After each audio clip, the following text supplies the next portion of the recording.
I should thank you for lending us your sword there, Clorand. But before I do so, could you explain how you managed to show up here? I followed you. It seemed to me that danger has followed you more closely as of late. I believe that following someone without their knowledge is actually called stalking, is it not? Mr. Callus's last wish was for me to ensure your safety, and I will not betray his trust. Do not speak of my father! Sorry, demoiselle. I was not strong enough. Thank you for your aid, Miss Clorand, but do keep an eye out for your manner of speech. I believe we all wish to avoid unnecessary emotional harm. Sorry, I did not consider your feelings. Whatever. What else do you know? How did you come to the conclusion that I'd be in grave danger? I doubt I know much more than you, but I believe that the mastermind behind the serial disappearances is very powerful. Your performance tonight will almost certainly attract their attention. I'm sure they've known about me. To be honest, I'm shocked it's taken them this long to act against me. And what about these Gardamex? I thought only those associated with the Maison Gardiennage could control them. None of these mecha have serial numbers. I was sure to check a moment ago. They are not the ones used by the authorities to enforce the law. I can only conclude that some powerful or wealthy party must have obtained them via illegal means, deploying them as a private force of sorts. What? Your point being that they're out of Spina di Rosula's league, then? Yes. Be careful, and do not act rashly. I will continue investigating no matter what. We will bring the truth to light. That's my father's true last wish. Regardless, thank you for your help today, Clorand. But if you get any ideas, tell me first. I don't much appreciate being followed. I do not think that they'll strike again anytime soon. So I shall stop following you. Good day, all.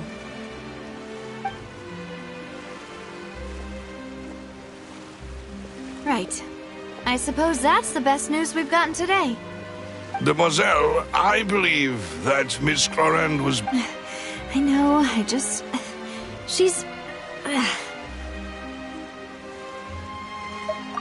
thank goodness! Paimon thought we were done for! Those Gardamex came out of nowhere while you were unconscious, and Nadia and her gang saved us!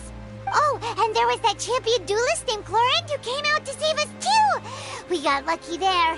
Paimon probably couldn't have fought them off otherwise. Oh, come now. Forget all that polite talk. That wasn't really a farewell meal we had back there. Not for me, anyway. In truth, I hope that every meal we have together shall be a victory. As such, we're still partners. There's no need to... It will take 50 years for me to match Demoiselle's magnanimity. If it were me, I would have joined the Spina di Rosula on account of her... All right, you two. That's enough. Actually, Navia, how did you know that we were in danger? You sure did show up in the nick of time. Well, to be honest, you're the one who tipped us off, Paimon. Huh? Really? Paimon contributed somehow? Oh, Paimon's... Yes, all thanks to you grabbing my drink by mistake. After we parted ways, I was on the way back to one of our bases when I suddenly thought of what you said, that the Fanta tasted kind of salty and icky. Fanta only comes in sweet flavors, so how could it have tasted salty? The color of the drink, if I recall, had also been a bit off. So the Fanta had been spiked with water from the primordial sea? Yes.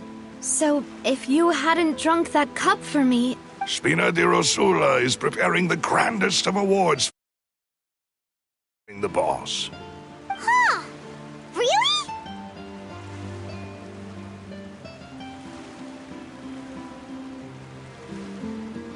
I sent people to Hotel de Boer to investigate, but whoever did this left no trace at all. That's when I figured out that you might be in danger, and hurried here as quickly as I could. But why would they go after us too? All we did was defend Lenny in court and help clear his name. Ugh.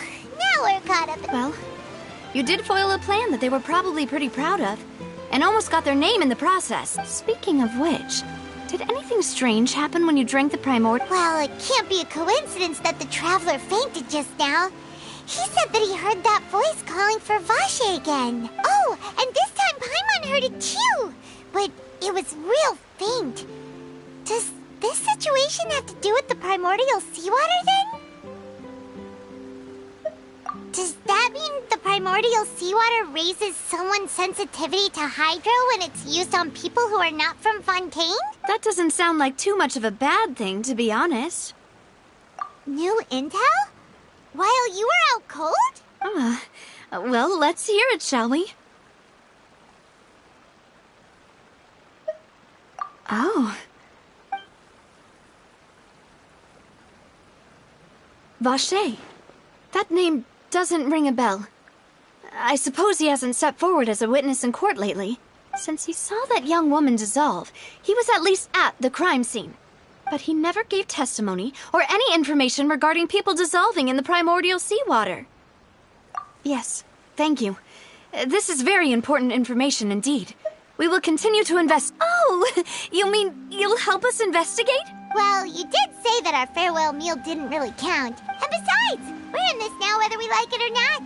You're not gonna let those people who targeted us get off the hook so easily, are you, Traveler? Demoiselle, do try not to look quite so pleased. You are the face of Spina di Rosula, after all. You talk too much. Well, in that case, let's head back to one of our bases, shall we? I'll arrange accommodations for you. We also have some plans to go over, and hopefully we can deepen our bonds as partners. But... Don't worry, you two. With us around, our base is definitely secure.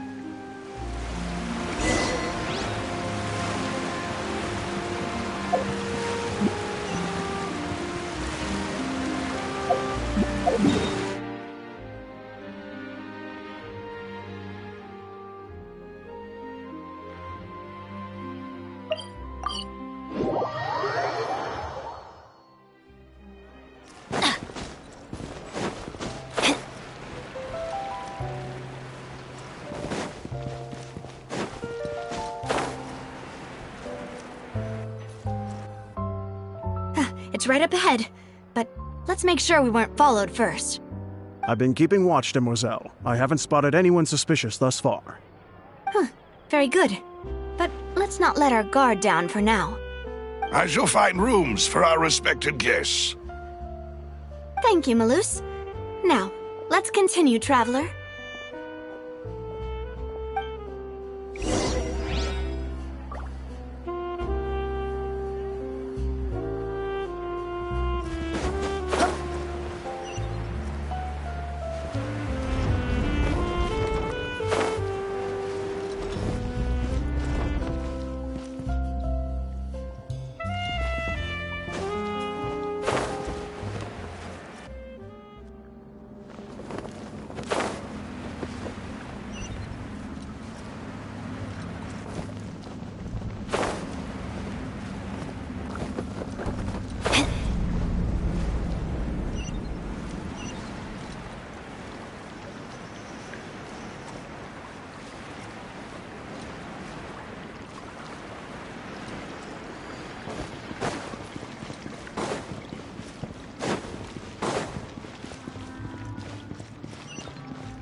We go!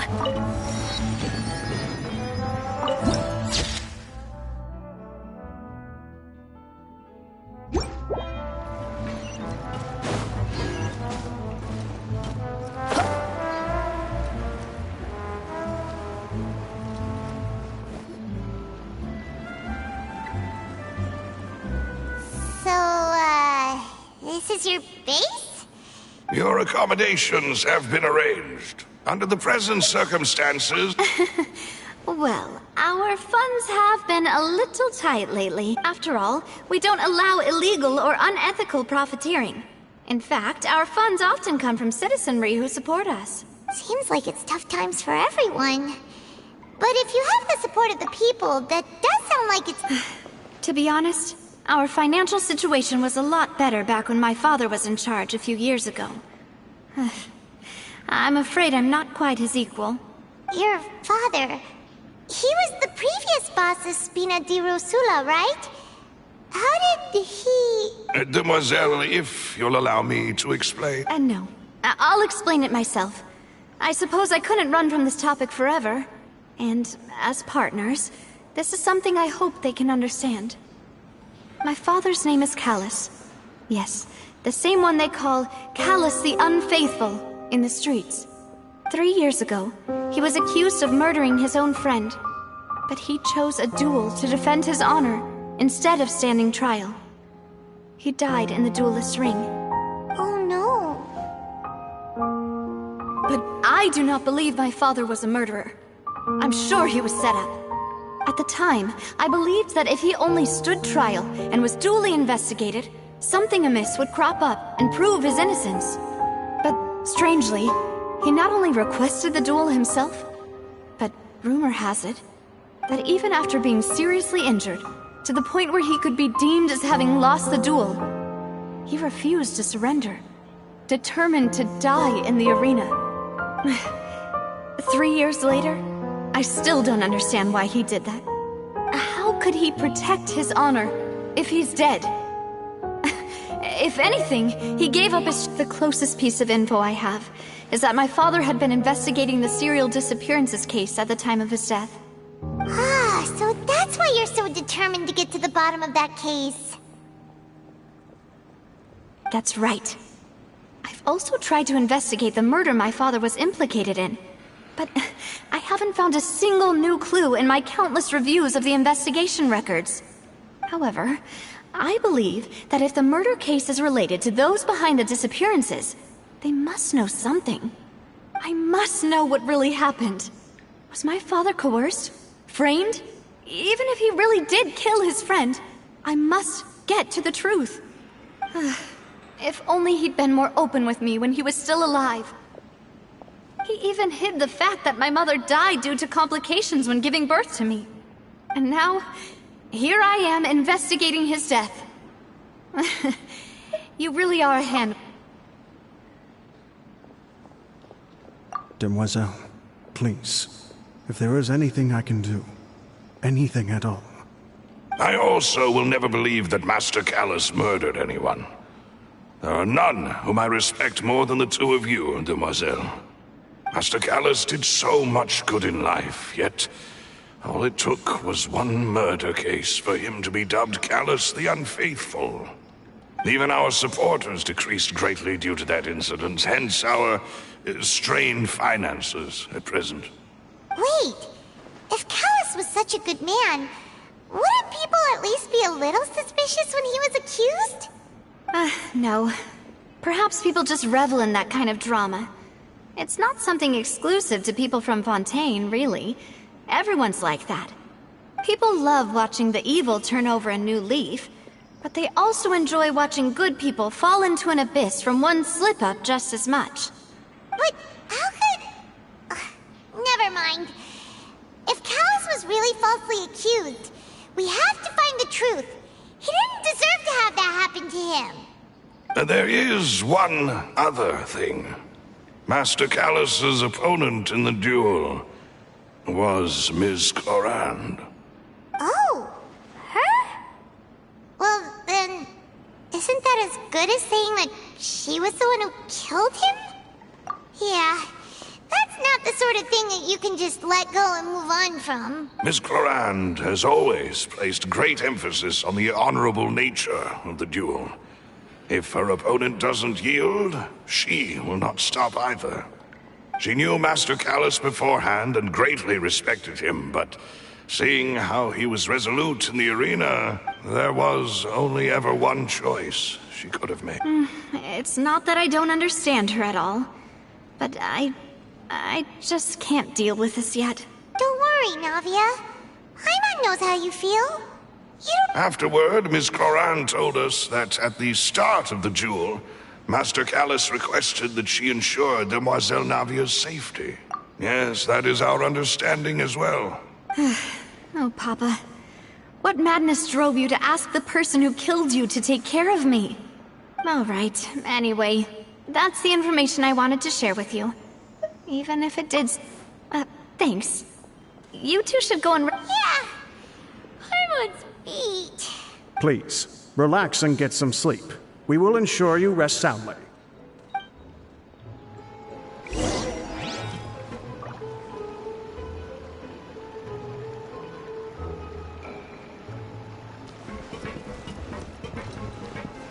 Whether it be responsibility for Spina di Rosula or Master Callus's death, it all landed on Demoiselle. This won't do.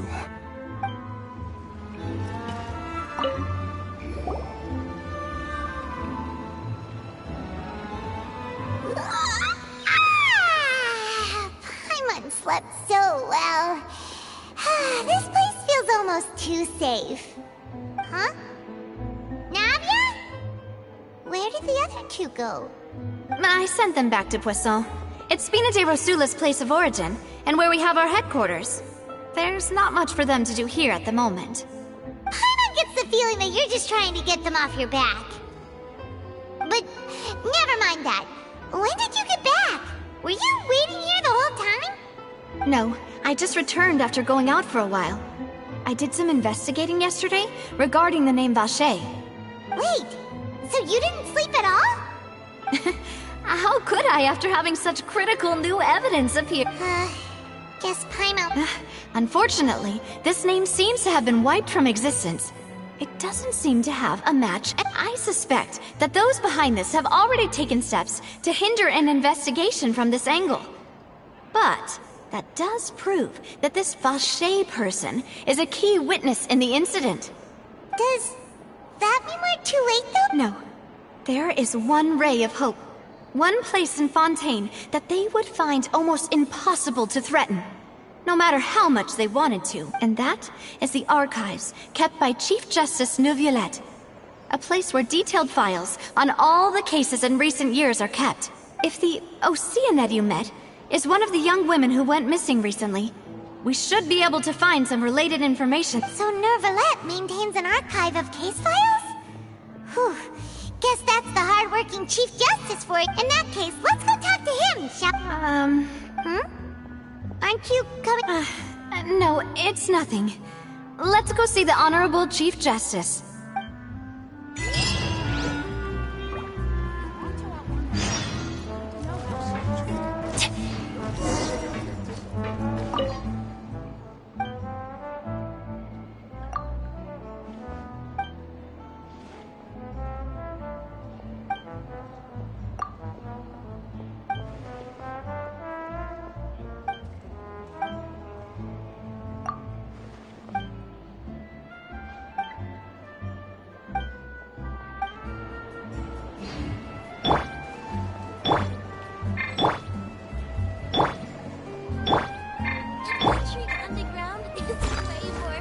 I guess I'm finally on the right path.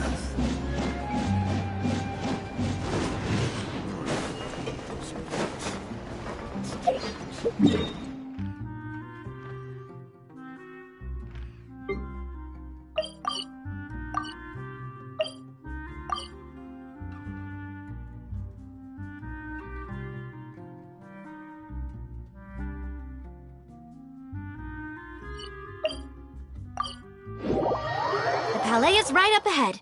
Come on.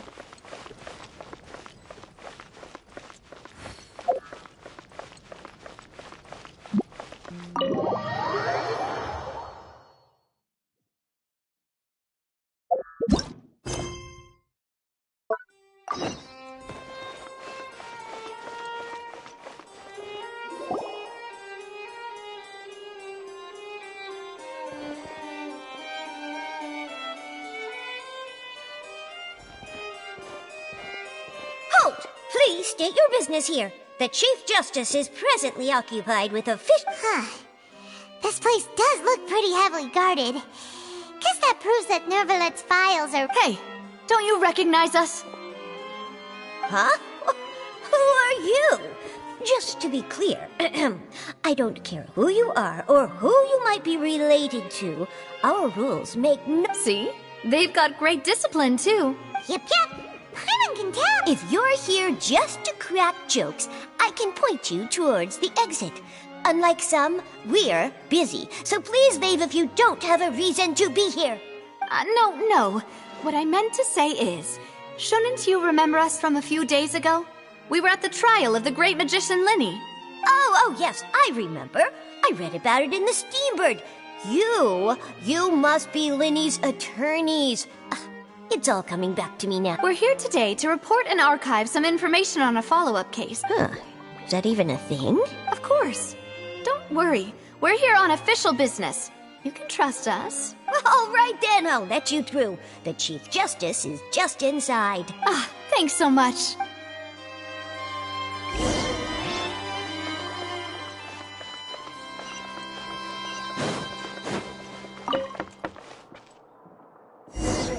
Please come in.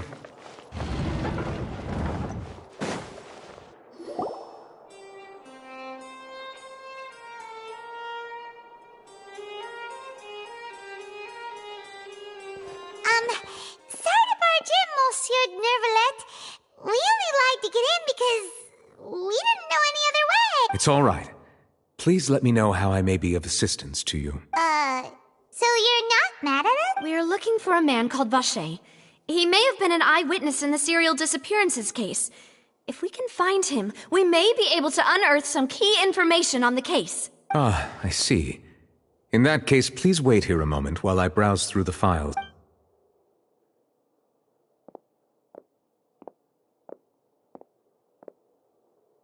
Who knew that Nervalet would be so easy to talk to?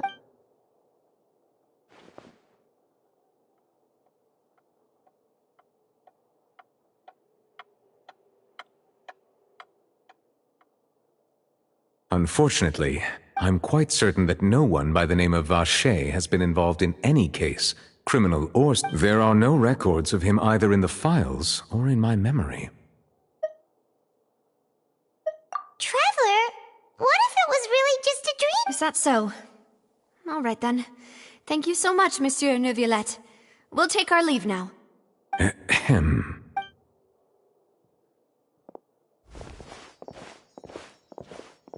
Miss Navia, I can understand how you feel. Your father, Callus, was a truly exceptional man.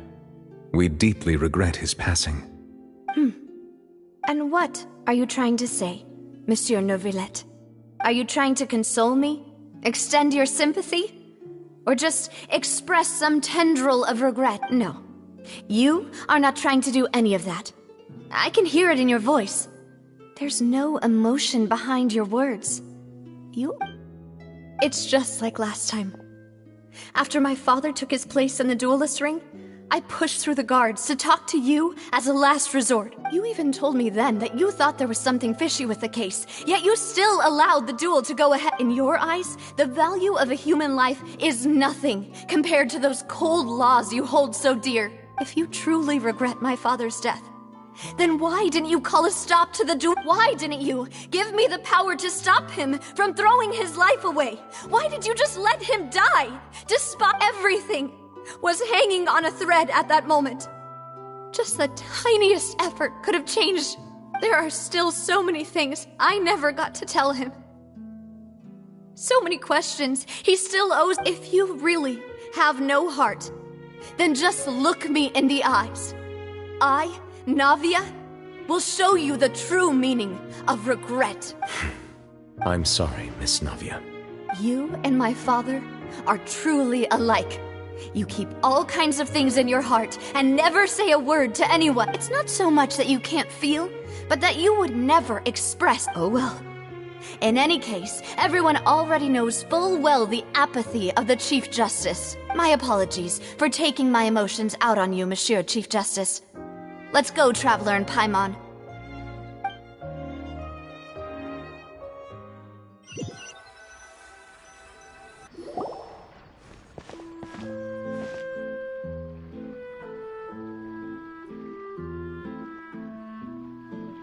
Navia, are you... I'm fine. Rain. You're right. Wasn't it still sunny when we went into the building? And there shouldn't be any active trials Now that I think of it, on the day my father was convicted of murder, What is it? Did you think of something? Yeah, he was outside. It was uncovered and the rain could fall there. Why? Do you think the rain could have affected the crime scene? That thought has occurred to us before. We've even expanded the search area to try to account for that, but didn't find anything of value. Oh? Wait. You don't mean... So you're saying that the true murderer could have been turned into water? And then got washed away with the rain? Yeah. And if that's what had happened, then no one would have believed your dad, even if he explained what he saw to the authorities. I really think I found a true genius for a partner. You're All right, let's go to Poisson. With this new lead in mind, we'll get to the bottom of... Yeah, we're gonna make progress. Do you want to go with me now? Or do you want to head over by yourself later?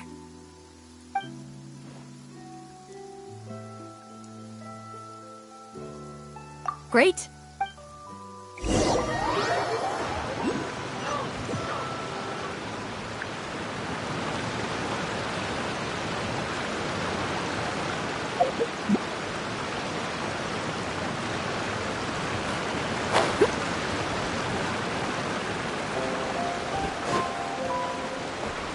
Someone needs assistance.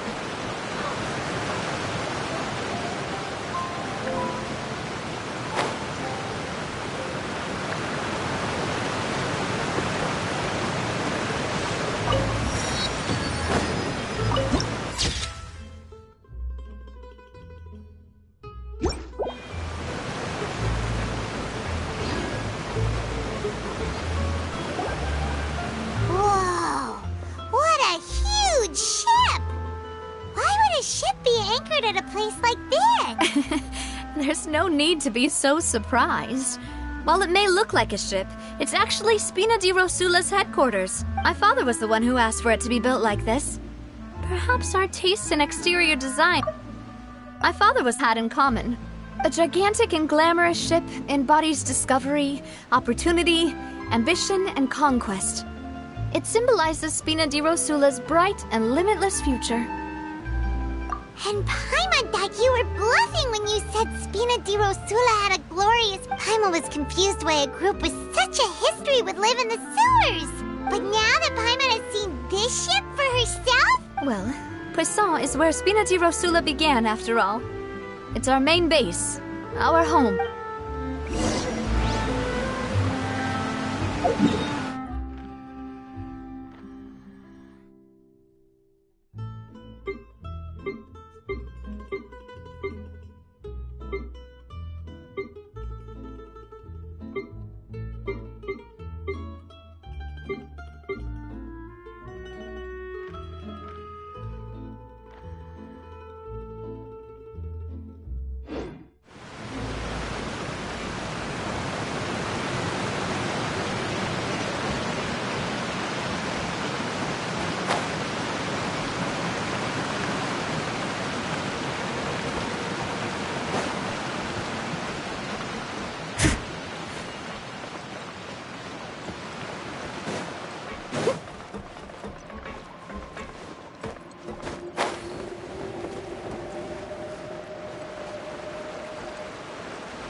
Yep. They might have it. Someone needs assistance.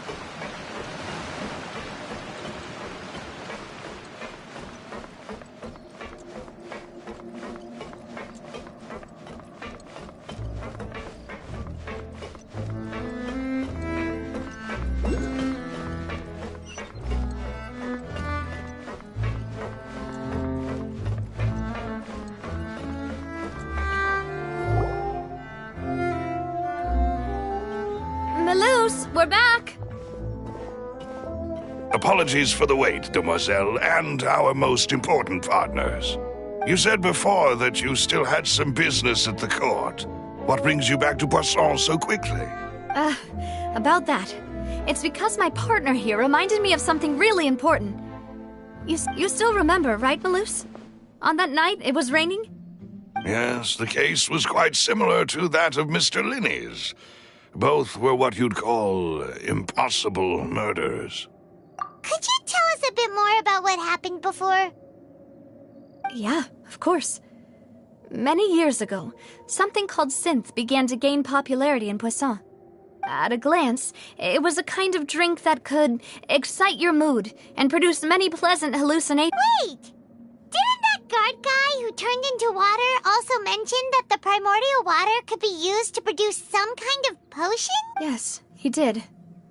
Considering what we know now, it's almost certain that synth is created using water from the primordial sea.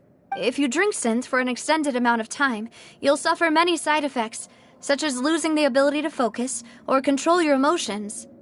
And if you were to stop drinking it completely, you'll experience flashes of paranoia and anxiety while lacking energy to do anything.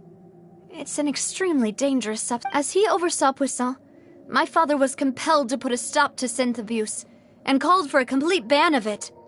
Boss's uncompromising attitude incurred the synth vendor's wrath, but no matter how much they threatened or bribed him, he refused to yield. Not only that, Boss became determined to find the mastermind behind the synth operation and put an end to the problem once and for all. Yes, but the enemy was very cunning. So he could never get anything out of the dealers, all of whom only sold the stuff and weren't privy to the rest of the operation. Recognizing that, my father decided to contact the dealers in secret and cultivate personal relationships with them. Finally, he was able to... The man's name was Jacques. He felt greatly ashamed about his work after seeing many families destroyed by synth abuse. That night, my father hosted a banquet at his countryside estate.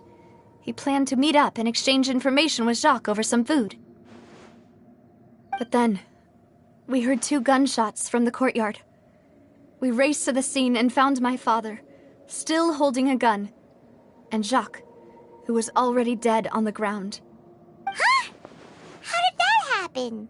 Aren't they on the same side? Sounds just like Lenny's case, doesn't it? In both cases, the culprit seemed obvious, but neither appeared to have any motive at all. Looking back on it, though, I now believe the most important clue was something we all overlooked at the time. There were pieces of clothing left at the scene. Precisely. It's all thanks to you that I made the connection now. Back then, we all just thought they were some costumes that Jacques used to disguise himself at the banquet. But, considering it now, it's almost certain that they belong to a third person at the scene. With one extra person, we'll also need to reconsider why the 2 shots were fired. You're right. We still don't know what happened. But my intuition tells me that we're on the right track to figuring it all out. I'm finally headed toward... Jacques was an empathetic man who was infinitely remorseful for his past actions. It's unlikely that he turned on Boss with 0 warning. I think this third person is probably the key to the full truth. On that note, however, even though this will not please you, demoiselle, as your and your father's butler, I must still offer a word of warning. Our opponent is insidious and cruel. They are extremely difficult to deal with, and Boss has... Even though Spina de Rosula has lost most of its former glory, Poisson has welcomed a new time of peace, and we have been... There is no need to follow your father's path. It would be both wise and in line with Boss's wishes to step back and give up on the case. If that's indeed what he wished for, then he should have told me that himself. Was I not the closest person to him? And yet, I was the one most kept in the dark. What was the point of him dying without sharing any of the secrets he knew? Did he manage to protect anything in the end? Synth is still here. Callus the Unfaithful is still his epithet. And Spina di Rosula is barely getting by. Nothing has changed. Did he think I'd just accept his meaningless death and live out my life just as meaningless? I've never accepted that. Ever. Not since that day, and certainly not now. I want to find out the real answer for everyone's sake. For the missing girls, for the victims, and for myself. Davia. This is indeed the best moment to act. Your partner appears to be quite reliable, and more importantly, Demoiselle, I think you're also ready to take this on.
So you do know something else, Malus. Yes, I do. In fact, even before that banquet, Boss already knew of the connection between Synth and the serial disappearances case.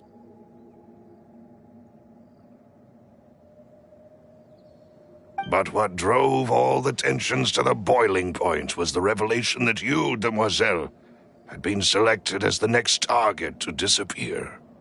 What? Boss also didn't tell you that he had been diagnosed with a rare illness. The doctors told him that he had, and the serial disappearances case caused him great anguish. 5 years was nowhere near enough time to resolve this long-standing conflict. But once he passed away, all the danger would pass on to you. Knowing all of this, he decided to use one final intimidation tactic before his death. He claimed to have already gotten his hands on some key incriminating evidence for the other side. Even told some members of Spina di Rosula about the details. But as long as you remained safe, he would not share the evidence with the public. If something were to happen to you, then he and all those he told would immediately expose all they knew about Synth and the disappeared victims. Right, so nobody would be able to get off scot-free. As we've seen, Boss's tactic has worked. Even though Boss has been gone for a long time, the other side has not tried to take Demoiselle's life. No, I don't believe it. He never appeared to look... No father wants their daughter to see them weak and haggard, especially someone as proud as Boss. To him, dying in a duel and suffering lasting dishonor as the unfaithful was still far preferable than losing face in front of his daughter. So he chose to die in silence, so that he could protect... I'm afraid you're not understanding this correctly, Demoiselle.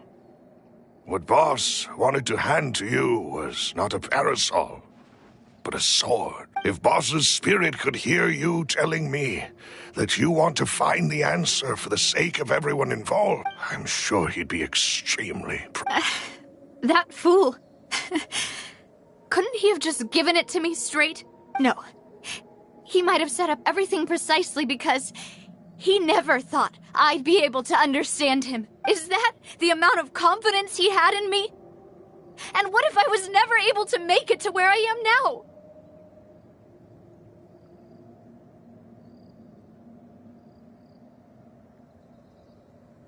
Yeah. I suppose that's true. With the way he'd set things up, if I had wanted, I could have just lived out my life without a care in the world. But thankfully, he rarely talked to me about complex matters, and thus understood little of me as a person. In this case, he really didn't need to give me an easy way out. Malus, what was the key evidence that he shared with... It's the location where Synth is produced. Essentially, it's the enemy's headquarters. When he was threatening the enemy, Boss didn't share the specifics of the incriminating evidence. But if you want to use it against the enemy, you'll still have to take several things into consideration.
Hey, if we know where the place is, can't we just go storming in? You mustn't forget that we're fighting against a mysterious and dangerous organization that's been in operation for decades.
There's no telling what might be lying in wait at their headquarters. We also have no idea what kind of evidence we may be able to find inside. No, but a single visit to their headquarters would be tantamount to a formal declaration of... The worst case would be that we leave empty-handed, but also open ourselves up to full retaliation.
Then, in that case, why not work with the Fontaine Well, you saw one of them dissolve during Mr. Linney's case. We have no idea just how thoroughly they may have been infiltrated. That's true. But things are different now. It should be a lot easier to prove the other side's guilt, now that we've connected Synth with the disappearances case.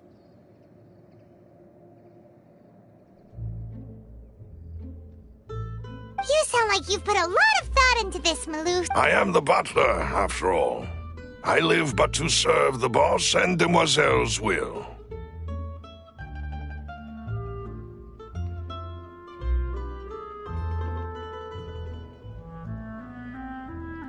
always been willing to take on any kind of risk for your sake. But considering my relative lack of ability, I've spent my time keeping secrets, performing basic investigations, and waiting for the right time to come.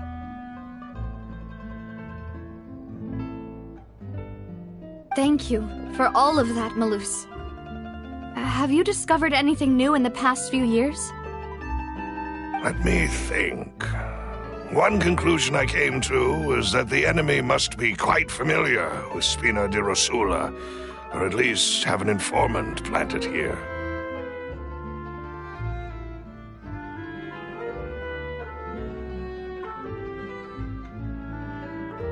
When I announced orders to the organization's members on Demoiselle's behalf, I used to deliberately keep a few people in the dark and observe the reactions of the synth vendors.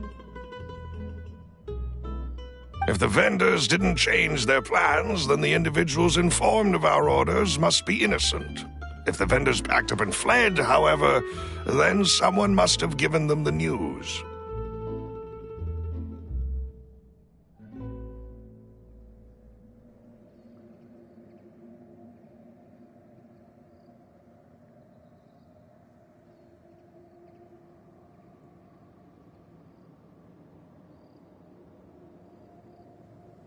After several rounds of testing and investigative tracing, I've narrowed the suspect list down to 3 people.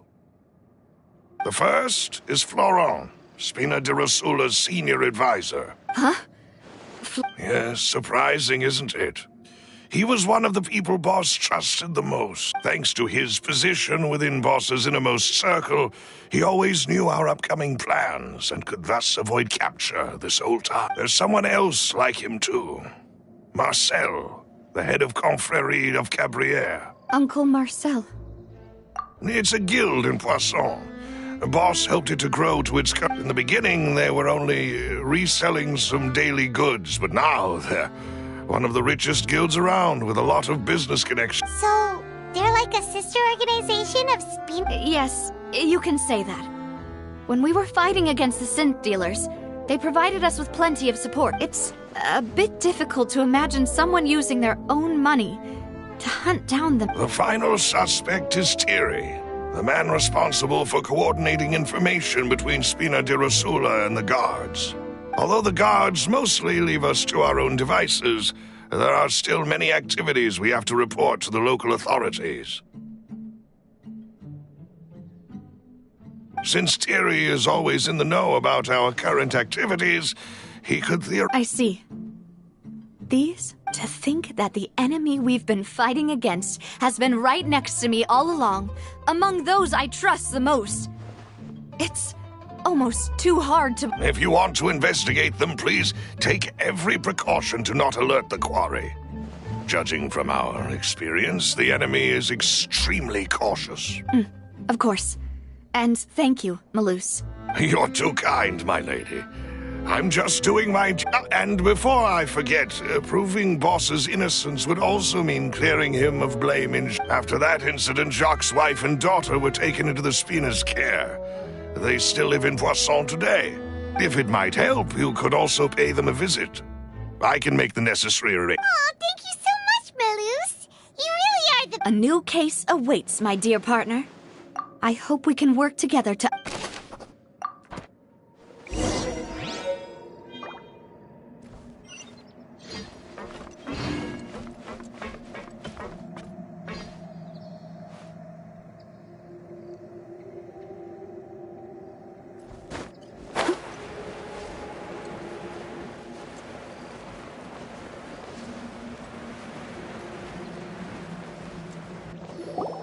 It is settled, then. Please excuse me, and enjoy your conversation at your leisure. Thank you for arranging everything for us, Malus. Excuse me, miss. Hey, Navia's all quiet. This isn't like her at all. I'm sorry that I only came to visit after all this time. After what happened, I didn't know how I was supposed to... If it's about that, there's no need to apologize. After my husband died, Spina di Rosula sent us a lot of mora and support. I understood your guilt and apology to be genuine. But aren't all of those things nothing compared to the loss of Jacques? I can understand the kind of pain that comes with losing a father so needlessly. You don't understand at all. I didn't know how to face you, because I didn't know what I could possibly bring as a... I know only the full truth could bring closure to you. And to all of us. I'm sorry. I appreciate the sentiment, but you don't have to carry all that guilt. On the matter regarding my husband, my daughter and I have more or less found our answer already. Would you mind sharing it with me? I really can't believe that my father could ever bring himself to shoot Jacques. I always knew that my husband's money was earned through others' suffering. He told me countless times that if he could turn back the clock, he would never go into the synth business again. He had many regrets, and felt that he took the idea of providing for his family too literally. For the longest time, he thought Mora was everything. So when Mr. Callis came to him with a proposal, he accepted it almost immediately. He tried to be as careful as he could, but even... They found out about his betrayal? Papa didn't say that exactly, but Papa did tell me that I should never be ungrateful. Before he left that day, he told me that he had no choice. It was only later that I realized it was his final farewell to the two of us. I don't know that for sure, but you could say that's the conclusion I eventually came to. Which is why I'm the one who should feel guilty. Callis had always taken great care of us, both when he was still alive and after he passed away. Even if he fired the shot that killed my husband, it was likely in self-defense. It is impossible for me to hate him for what he had done. But Mama, why is Papa still the bad guy if he did the right thing? Papa always wanted to be a good man, so why did he have to do a bad thing in the end? Well, things aren't always as they seem. You still feel like your papa was a good man, right? Yeah, Papa was a really good man. The best in the whole world. Then you should hold on to that. If a good man had to do a bad thing, then he must have had his reasons. Regardless of whether he left you a parasol or a sword. He must have done so to give you a better life. Oh. Thank you for everything you've told me. I will definitely find the truth. The current state of things... Thank you. And even though your personality is quite different from your father's, your determination when you speak is really similar. You really think so? That's the first time anyone said that to me.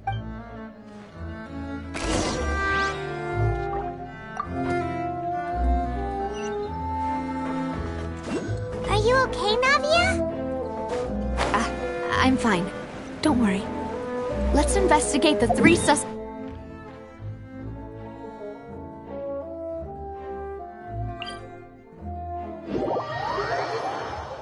Laurent should be nearby, and we should be able to find Thierry and Uncle Marcel in the city.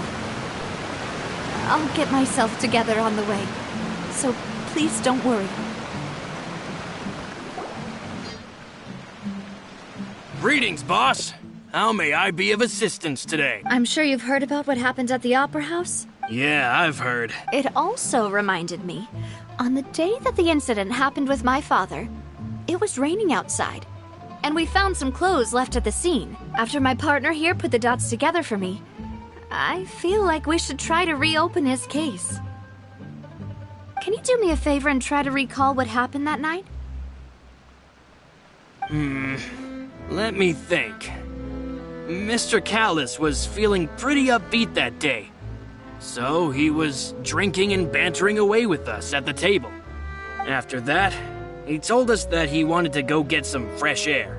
So we let him go without thinking much of it. Who knew that we would hear 2 gunshots ring out right after?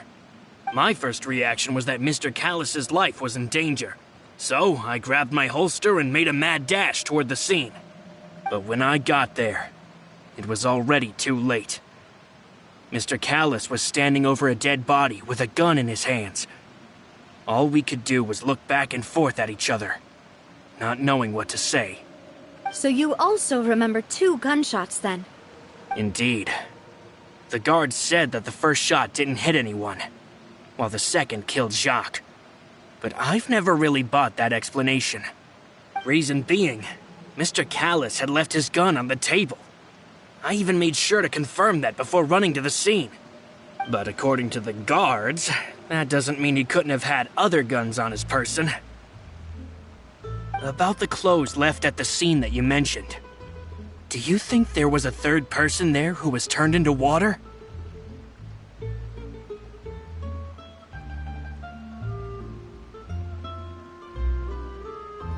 At least from our perspective, my father had no reason to kill. So he would also have no reason to bring an extra gun with him. The gun he was holding probably belonged to Jacques, or a third person on the scene. Yeah, that makes a lot of sense. So you're saying Mr. Callus ended up with the gun because he seized it from one of the other guys? But hold on. If that's what had happened, then why didn't he share the truth with any of us? He didn't even want to face the Oratrice machine, and chose instead to prove his honor in a duel. Did he lose all faith in the courts after seeing someone dissolve right in front of his eyes? About that, Malus told me a thing or two. So, I think I can understand why he committed to the duel. I'll tell you everything, once the whole truth has been revealed. I understand. Then, I'll leave Mr. Callus's honor in your hands, boss.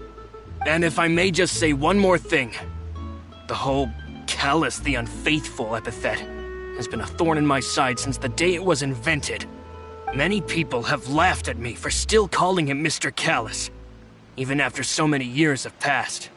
But it was Mr. Callus's trust that allowed me to rise through the ranks of Spina di Rosula and live the life I lead today. No matter what others might say, he'll always be the man I respect the most. And he'll always be my boss.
Don't worry.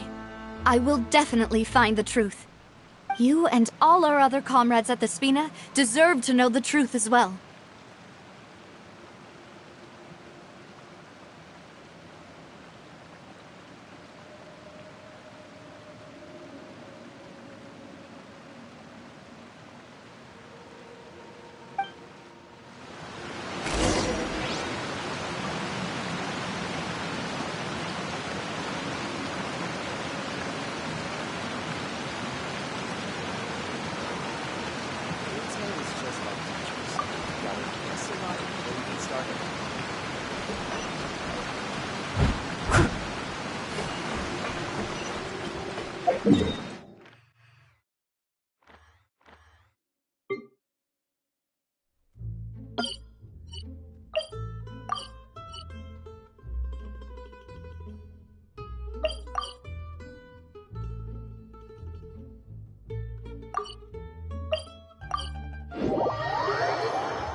Hey, Thierry! It's me. Oh, now, what brings you here, Miss Na? Oh, so you've got news of that already. Oh, okay. Hey, I'm also a member of the guards, you know. The way you make it sound, people would think I was sent off to Poisson because I had done something wrong. Are you sure there isn't a little bit of truth in that? Under normal circumstances, shouldn't you have been called back to the city already? I mean, where I work is really up to me. Let's just say I enjoy the ambiance of Poisson. Callus did a fantastic job running the town, building Spina di Rosula from the ground up and clearing many obstructions in my way. It would be next to impossible for me to find a similarly easy but high-paying job in the city. Anyway, enough chit-chat. Are these two friends of yours? You, here for some formal business? Yes. These two are my partners. What happened at the Opera House made us realize that Linny's case and my father's may be related. We're trying to reinvestigate the details of my father's old case. Ah, I get it. You think there might be more to the case now that we know people can be dissolved into water, right? I was also flabbergasted. If you want to go through the original files from your father's case, I can help you look for them. That'd be much appreciated. Thank you. Actually, I have another question. Do you have the authority to dispatch Gardamex? Of course. Without them, I couldn't possibly handle Poisson on my own. Why do you ask? We definitely can't use them to forcefully get more evidence for your father's case. Well, you see, just recently, we were attacked by a horde of unnumbered Gardamex in the city. So, if you hypothetically wanted to do something against me, all you would need to do is get rid of the mecha serial numbers and send them after me. Then you think too highly of my abilities. Dispatching mecha is very different from controlling them. If I had to make an analogy, when you order a dish, the chef will make it for you. You can ask the chef to cook, but not to massage your shoulders or carry your baggage. If you try to make unreasonable demands, the chef would just think you're out of your mind and ignore you completely. The same goes for me and my Gardamex. Removing a serial number is also not as easy as you might think. There are a lot of complex steps to it, and it's almost impossible to keep it a secret. So I can promise you, those mecha were definitely private units. They're certainly not cheap. So, whoever their owner is must be super rich, powerful, or both. Now that you mention it, though, being in the synth business would definitely be profitable enough to afford this. Oh, then you're officially in the clear, Thierry. Oh, thank you for the vote of confidence, Navia. Jokes aside, I'd like to wish you all the best with your investigation. I'll be staying in the city for a little while, so just come find me if you need any support from the guards.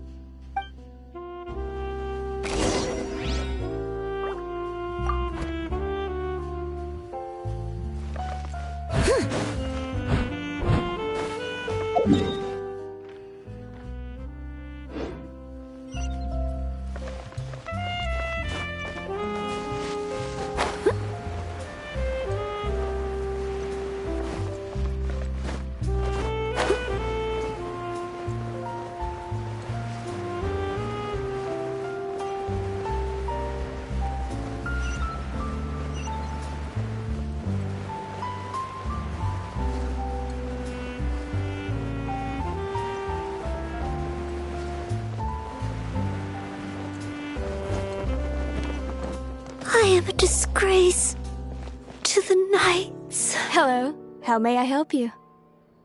I'm here to see Marcel. Could you please let him know? You can just say Navia's looking for him. Sure. I will let him know right away.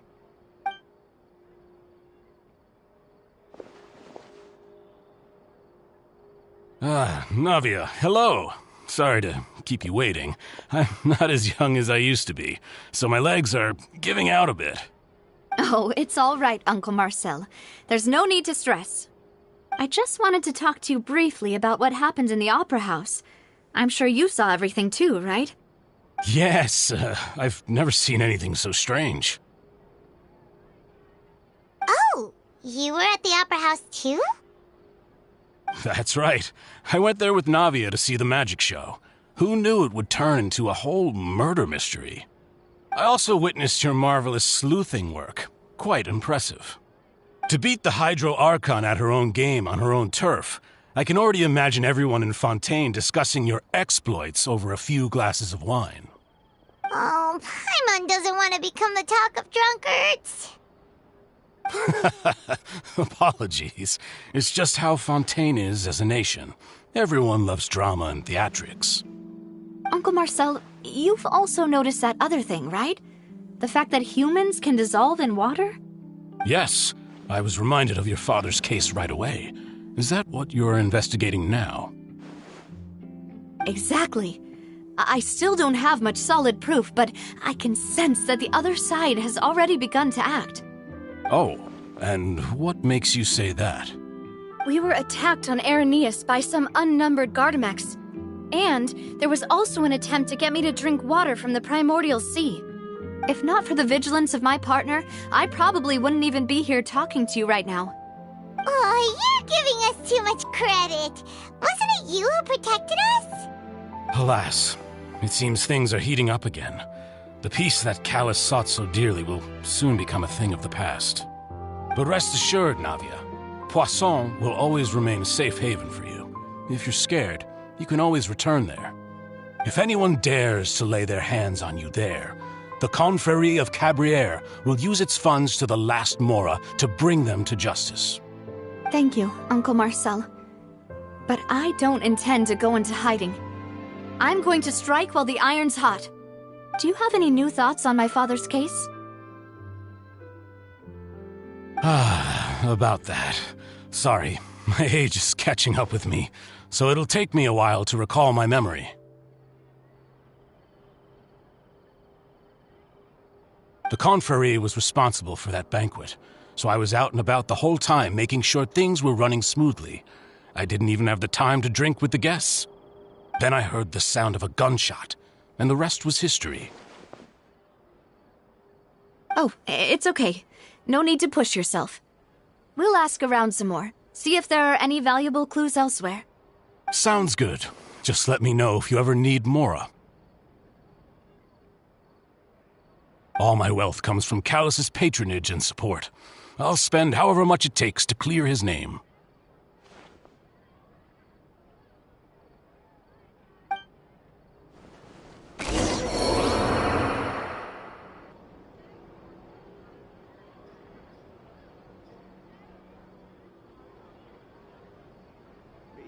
Skilled at something doesn't make it a This can work. I'll just treat them as new samples.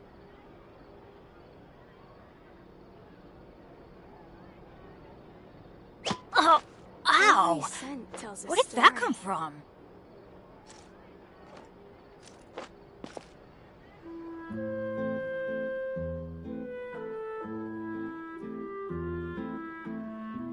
Being skilled at something doesn't make it a This can work. Benny's adventure team, assemble!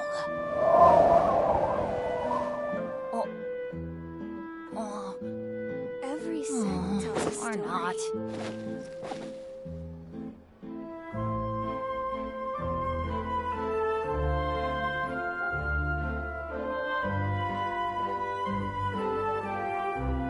This can work.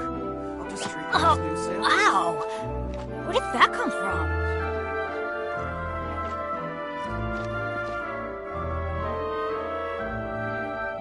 Every scent tells a story.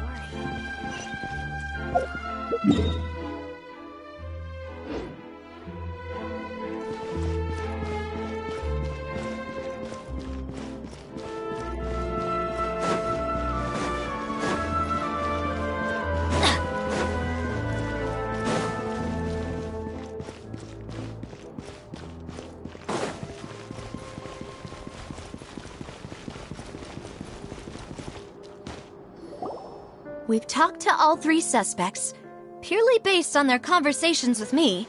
None of them sounded particularly suspicious. I suppose that's to be expected, though. If a single conversation's all that's needed to find them out, then my father wouldn't have needed to investigate the case for so many years.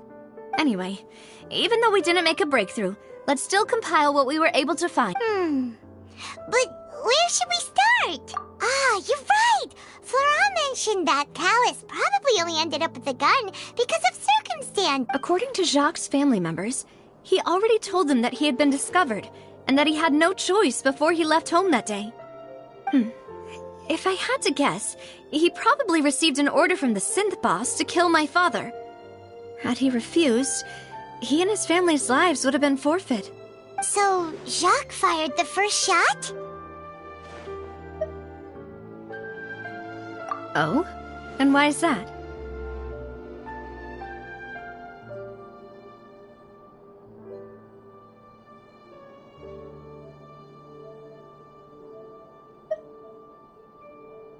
Ooh, that's a good point. Jacques probably already knew that he was just being used as a tool for murder. And once he had completed his mission, he'd be of no more use to his boss. So, what would make more sense from his perspective would be to turn his back. Makes sense. But without evidence, that's still just a theory. Besides Jacques, the attack from the Gardamex has been bothering me quite a bit as well. It's obvious that our enemy has become more antsy after the secret of the primordial seawater was revealed. Do you think he knew, even then, that we'd follow this lead to the end? Given everything that's happened since, it's quite possible. But who among the three suspects would have the ability to control privately owned Gardamex?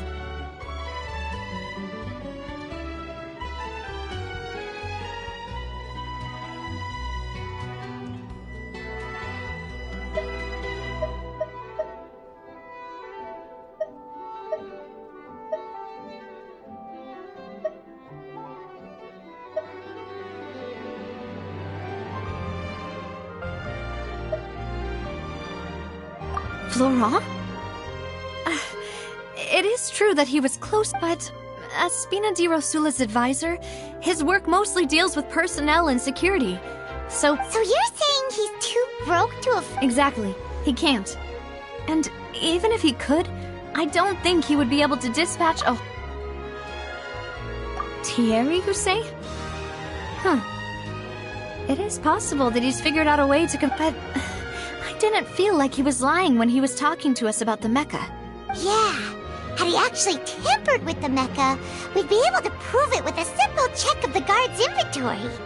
If the mecha were taken from the guards, it should be pretty easy to find out when and how that happened. Uncle Marcel? And with funds from the Confrérie, he could also afford a large number of Gardamex. Still really hard for me to imagine, though.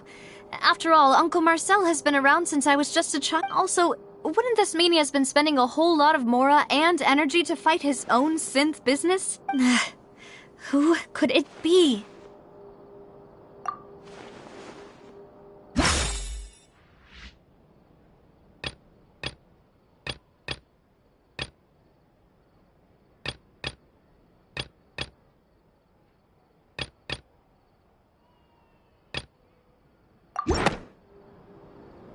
You know, if you think everything through, Uncle Marcel is indeed the— Could we be missing other suspects? Malouse didn't know about— Malouse has always been very reliable. And the suspect is knowledgeable about the Spina's internal affairs, has the means to dispatch Mecha to assassinate us, and possesses significant intellect and— Even if I don't want to believe it, I'm starting to see how things could all tie back to Well, we still have another trump card on top of all the theorizing and speculating. Yes. Malouse, we need far more solid proof before we can hope to go charging in on our enemy. Navia, here you are. Oh, I've been looking for you. Huh? Aren't you the guy from the guards? Did something happen? Yeah. News came from Irenaeus just after you left. Wasn't that place built specifically for holding trials? I know. But they said the person they're putting on trial is a Fatui harbinger called Tartaglia. What? Is that— Yeah, we know him. Maybe even a little too well. Well, he's been accused of being the true— Wait, how? None of our investigations have— That's what I thought was strange about it, so I came to tell you the news right— If the charge against him stands, then it'll be next to impossible to get the guards to support any of our planned Right, because they'll think they've already found the culprit. Yeah, and it'll be a lot harder then to clear Mr. Callus's name. I understand. Huh? Split up? What do you mean? Since this is a trial about the serial disappearances case, the culprit's attention will be focused on Irenaeus, leaving his home base. You're right. This is our best opportunity. All right then, let's do this. I'll stall them at the Opera House and charge Marcel as the true culprit. I won't have any chance of making that charge stick, though, unless we find more evidence. It'll be up to— We'll help you! Demoiselle, please allow us to accompany you. I'm ready. Malouse, Silver, when did you two get here? We heard that you'll be leaving Poisson and figured that you might require— It's our hope that your confidence will be bolstered with the two of— Thank you so much. Then, let's make haste for Irenaeus. Paimon, Trap— See you then!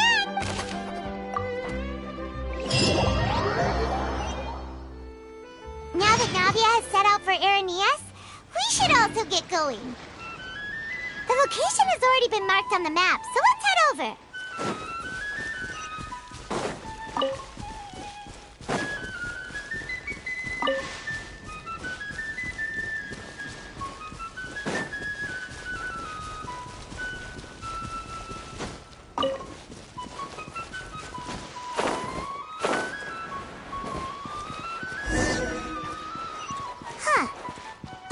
Malouse's info, the synth production base is underwater.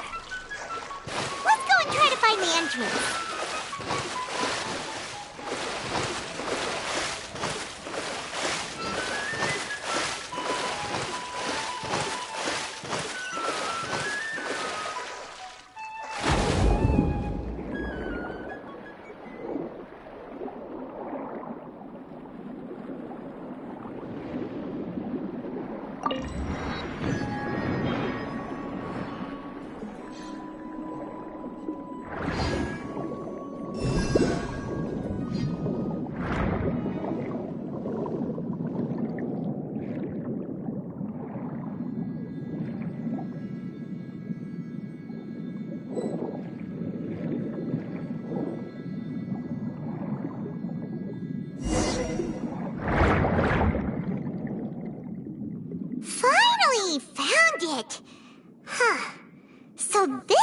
Entrance that leads to the synth production base.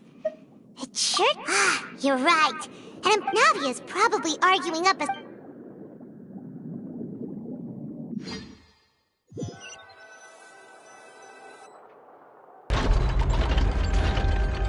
It would appear that I must repeat my question again, Mr. Tartaglia. Do you accept the charge that you are the true culprit behind the serial disappearances case? To be perfectly honest, I don't understand your country's complicated court system, or the reason why I'm being charged with something I've never even heard of. However, I did hear that people who have been charged can choose to participate in a duel to clear their name. Is that right? In which case, as long as I accept the charge, I can have an all-out fight with that champion duelist Clorend, right? I've got to admit, that's one of the most enticing offers I've ever... When I privately sparred with her last time, she was obviously holding back. Hey! Don't you understand? You're currently the prime suspect for a major case. This isn't the place for you to be looking for... Oh? Sounds like the Hydro Archon wants to lecture me on the ways of the Opera House. Then why don't you duel me too? I'm the kind of student that learns best in the heat of battle. No. That's not what I meant. Alas, it would appear that communication with the defendant is going poorly, and we have made very little progress. In that case, let me explain everything from the very beginning again. The goal of this trial is to determine... That case had nothing to do with him! You've got the wrong... Huh? What's going on? Why is she interjecting again? I told you it couldn't be one of the Fatui Harbingers. Miss Navia, this is the second time you've interrupted the court proceedings. I only tolerated your behavior last time because you were able to provide the court with a key eyewitness. But that was an exception rather than standard court protocol. I can very well charge you with contempt of court for your interjections. Oh, please. Did you ever think I had any respect for this place's pointless theatrics? We can put that discussion aside for now. I'm not here to argue with you. I'm here to charge the true culprit behind the serial disappearances case, and if my charges prove true, then Tartaglia here will be proven innocent by default, correct? Oh, a young lady has charged in and offered to clear my name. How fascinating. Well, I'd gotten half bored to death by all these rules and procedures anyway, so I'll take you up on that offer. So, Your Honor, is there nothing else for me to do now? You may take a seat for now in the audience, but that doesn't mean the suspicions against you have been lifted. Now then, Miss Navia, who is the person you would like to charge instead? That person is...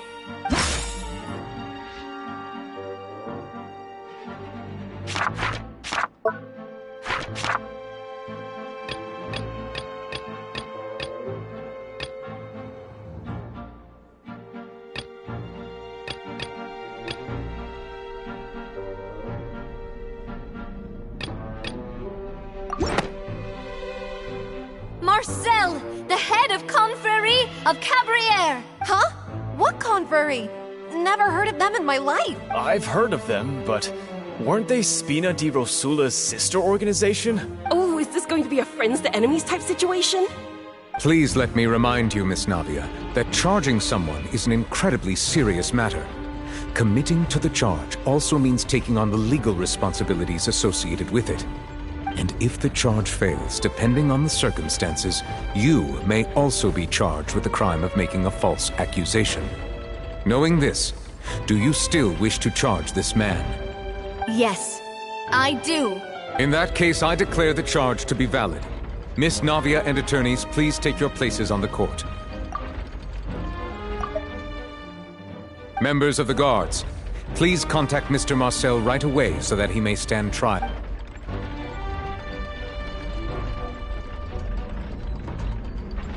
Mr. Marcel, you will not require an attorney. Is that correct? Apologies.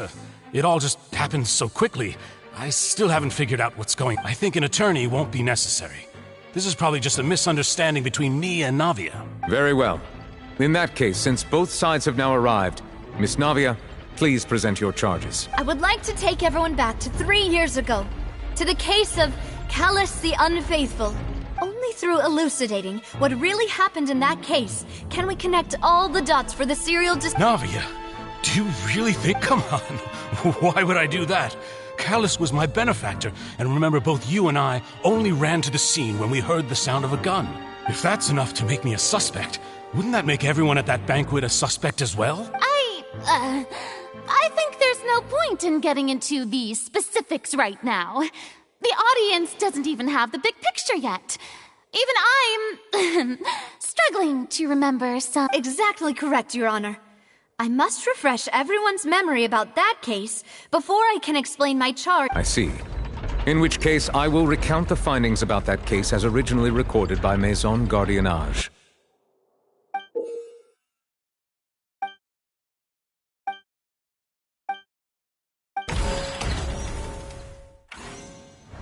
On the day of the murder, Spina di Rosula hosted a large banquet in a countryside estate owned by the Confrérie of Cabrières. During the banquet, all attending guests heard 2 gunshots from the courtyard. When the guests arrived at the scene, they found the primary suspect, Callus, holding a gun, while his acquaintance... The guards' investigation did not recover any other firearms from the scene. As a result, they concluded that the suspect's first shot must have missed, while the second must... The suspect did not dispute this conclusion, and also declined to defend himself in court. Instead, he chose to prove his innocence through a duel.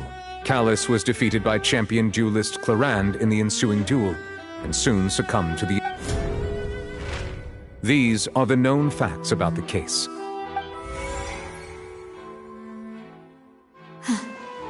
The one with the motive to kill was Jacques, not my father.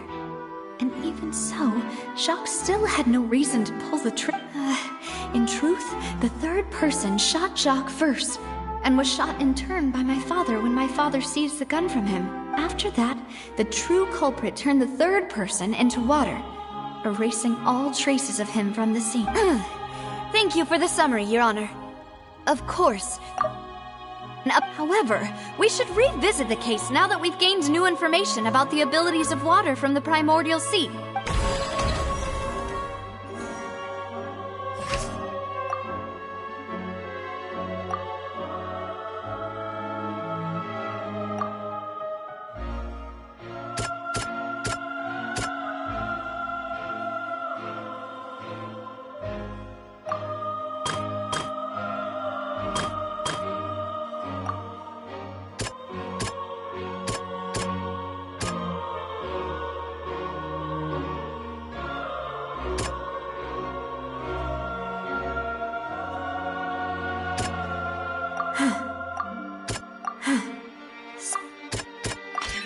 The testimony of the... However, unfortunately...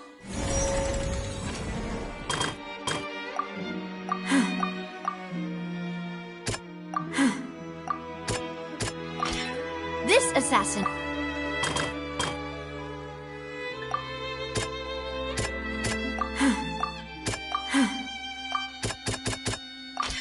A pile of... But now, since it was...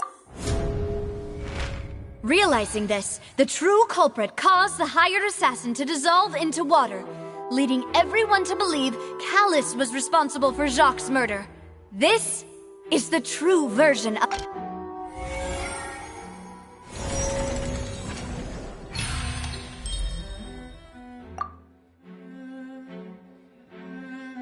Ah, so that's what happened. Wait, you're telling me something as dangerous as water from the primordial sea has been used for all... What a great theory. It also explains Callus's and Jacques' respective motives. I guess they didn't shoot each other after all. Mr. Marcel, you are the one being charged with the crime. You should provide a rebuttal if you wish to prove your innocence. Ah, but I think I agree with everything Navia just said. In fact, there was nothing in her speech that directly implicated me. Then, may I ask some questions? In my opinion, we primarily need to determine 2 things. 1. Do you have the evidence to back up your claims? I'm afraid not. At least not at this very moment. Boo! If you don't have any evidence, you should just go home. I may not have the evidence with me, but I know where I could go to collect it. If we look up the deserted clothes against a record of people who went missing around the same time, we should be able to find a match. Considering the serial disappearances case, the guards probably kept careful records of all missing persons from around that time, regardless of age or gender. That makes sense to me. Monsieur Neuvillette, I would consider this to be a reasonable investigative direction. Why do I feel like Farina's acting a little differently today? Maybe she's scared of embarrassing herself again? Alternatively, she's become more diligent after charging an innocent citizen in the last trial. My My second question has to do with the ensuing duel. If the truth is indeed as you described, then why didn't Mr. Callus explain himself in court? If he had testified that a person had been dissolved, he could have at least mounted a defense. I've thought about this too, and the answer is actually pretty simple. He felt there were things that were more important to him. The dissolving power of water from the primordial sea is an important secret for the true culprit of the serial disappearances case. My father could have exposed it for all to see, but he chose to take it to the grave. At that time, Spina di Rosula was in dire straits, and his reputation had already been shattered. Guarantee that going forward with the truth would allow the culprit to be brought to justice. What was certain, however, was that it would paint a gigantic target on my back. Boss once told me that Demoiselle had already been selected as the next target of the serial disappearances case. What? If the secret had gotten out, the culprit would have fought an all-out war with Espino. I wouldn't have been the only one in danger. All of us would have stood to lose our lives. Of course, the guards might eventually figure out the truth of the matter and determine that we were in the right. But what good would that do? How can a hollow verdict protect anyone? Had this opera house ever given my father any kind of confidence in its brand of justice, Spina di Rosula would have had no reason to exist. But by staying silent, we retained the ability to deter our opponents and continue the stalemate. I was able to become Spina di Rosula's president, which made me harder to target, as well as giving me more time to grow and learn. And once I have figured out the truth and stepped up to the challenge, I will do what this opera house cannot, and restore my father's truth and honor back. So, you mean to say, your father intended to die in the duelist's ring? That's right. Do you have any proof? Of course. All you need is to ask his opponent, Clarand. I don't need your apology, your guilt, or your support from the shadows. You don't have to do anything for my sake, but since he entrusted his will to you, Clarand, you should tell us the truth about his sacrifice. So, during the duel, did you believe that Callus was intending to die? Yes, I did. As a champion duelist, I've fought many battles and taken a countless number of dishonored lives. In my line of work, I've seen all kinds of people give their all for the faintest hope to continue living. Some were determined, others passionate, and some even manic and twisted. Just one look and I can tell if a duelist is hoping to live or if they're looking to die. I hereby swear on my name and honor as a champion duelist that Mr. Callus never intended to leave the ring alive. Since that's your testimony, I have no more questions. It appears there really are good grounds to reopen this case. I concur. However, Miss Navia, you still have not explained the link between your father's case and the serial disappearances case. Right? What she said was fascinating, but kind of beside the point. Wait, weren't they just talking about the serial disappearances case? Of course, Your Honor. The two cases are connected via a matter of timing. In my father's case, the culprit intended to kill both Jacques and Callus. As a result, they planned to act after hearing 2 gunshots. And at the end of Linny's trial, the culprit also only dissolved the victim in front of everyone because they realized they were at risk of being identified. The culprit could only time their actions so precisely if they were already at the scene. Coincidentally, Marcel attended both the banquet and the trial. So that's why you suspected me. Even after hearing your reasoning, I still can't help but find it a little preposterous. I'm used to it, though. You've always been an impulsive and sentimental child, Navia. It's one of your most endearing traits. No need to appeal to pathos. I won't try to refute your points one by one, but even if everything you just said was true, can you prove that I was the only person present at both events? On top of that, does a person have to be physically present to control the timing? Can't someone remotely monitor the place? Know what she can say to that. I know that even with that, You might still think you can reduce the list of suspects with some further investigations, until I'm the only one left on the list. Alas, who won't feel at least a little hurt by an accusation of murder from a girl you see as your own daughter? But if I were to dismiss this completely, you'd also think I'm not being considerate of your feelings. Ah well, let Uncle Marcel teach you another lesson. Do you know what the biggest flaw in your reasoning is? I suppose you're gonna tell me anyway. It's timing again. I'm a businessman by trade. From that standpoint, there's no reason for me to kidnap young women. It's a high-risk action with nothing to gain. In addition, I left my home in Snezhnaya when I was young to come to Poisson and work in some trade. My business only thrived when I received Callus's patronage. But the disappearances began before I ever stepped foot in Fontaine. I do apologize, demoiselle. This was my mistake. No, it's not your fault. I'm sure he had come prepared. Is there anything else you'd like to say? Would you like to check the date of my first business license against the first known case of the serial disappearances? You can also take a look at my border entry records, or ask my friends and family when I left Snezhnaya for the first time. Could those records and testimonies do something to appease the unspeakable anguish in your heart? Seems like she got the wrong guy. At this rate, Navia will be convicted for falsely accusing him. I think you've done a superb job of dissecting your father's feelings as he neared the end of his life. But aren't you going against all of his wishes and expectations? He wished for you to become more rational, collected, and conscientious, instead of once you've learned to be more considerate of others' feelings, and to stop rushing headlong into things, you'd have met most of his expectations. This isn't just about me, and it never has been. The biggest difference between me and the rest of the victims is that I still have the ability to search for the truth, while that same agency has long been taken from them. The people whose families were destroyed by synth abuse, the people who lost their loved ones to the serial disappearances, and the people who suffered tragic ends due to their sense of justice. Many people's images are flashing before my eyes. And whose image do you see? Is it a man named Vacher? Oh, so you do know that name. I'm merely surprised you'd suddenly say the name of someone I've never even heard of. I was waiting for you to say that.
Leave it all to me. Yeah. Yeah. Don't blink!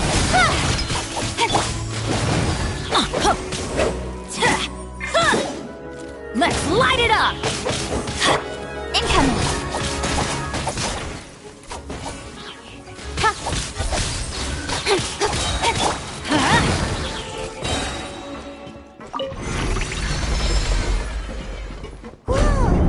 The floor is going up! Is it because of this mechanism in the middle? That guy really prepared a lot of stuff for this place.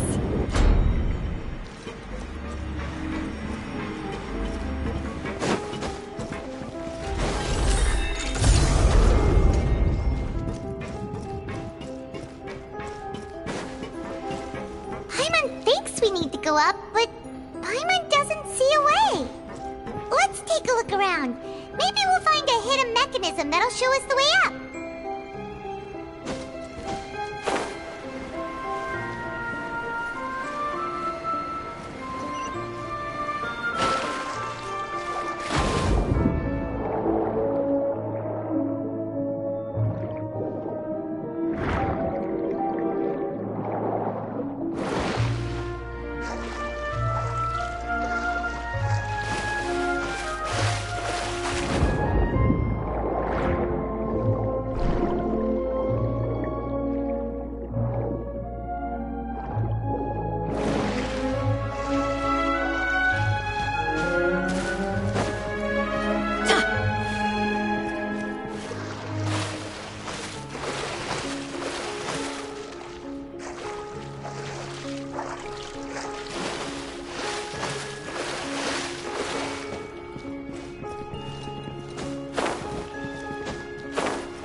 The water level is rising! Now we can swim to the top! But this is still a ways away from where we need to go.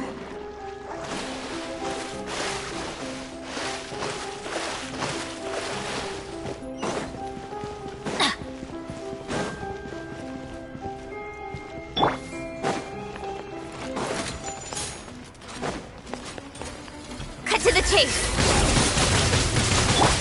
Everybody stand back! Let's light it up! Let me weave you a verse. Off we go! Speed of light!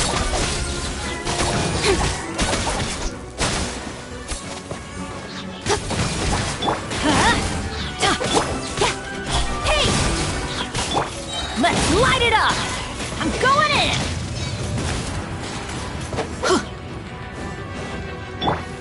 With sword comes shadow. Rain outlines your fate.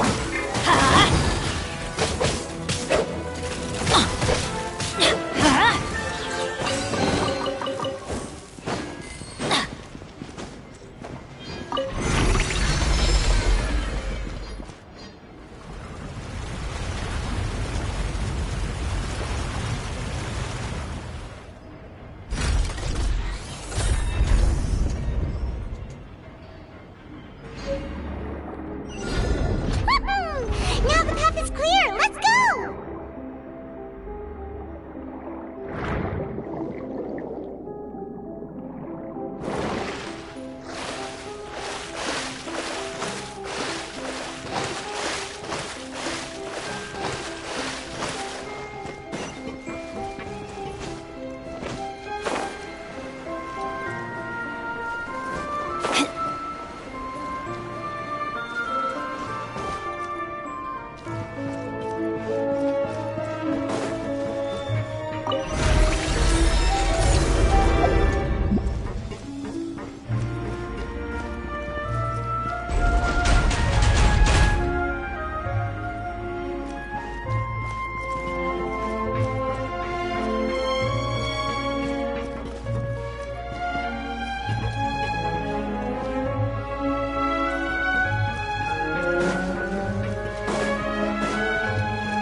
Time to clean up. I must leave no stone unturned.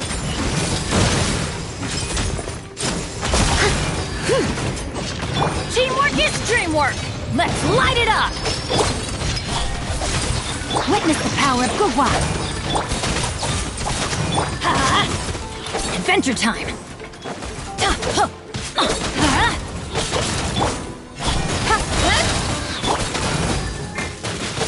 Nowhere to hide.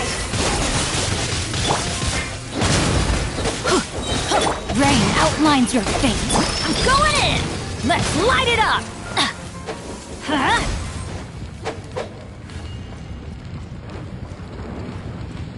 Adventure time!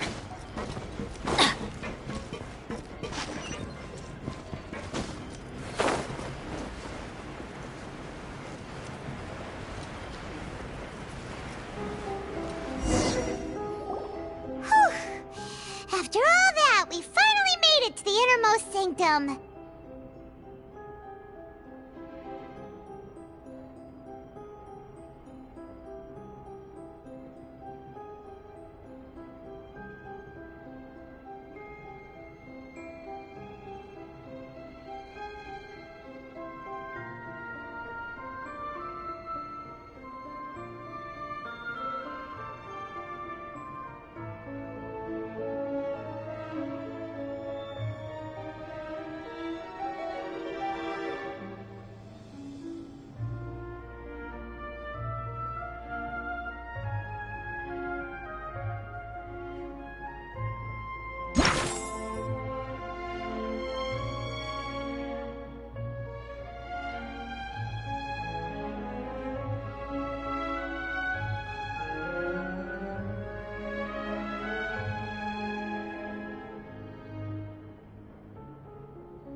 Though, as expected, the mastermind isn't here.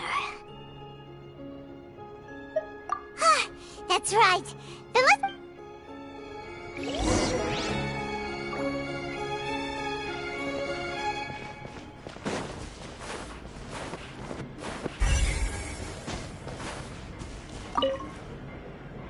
What's all this?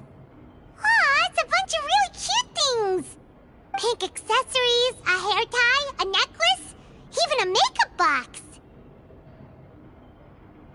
Oh, Paimon sees it too, but why are all these cute... Huh?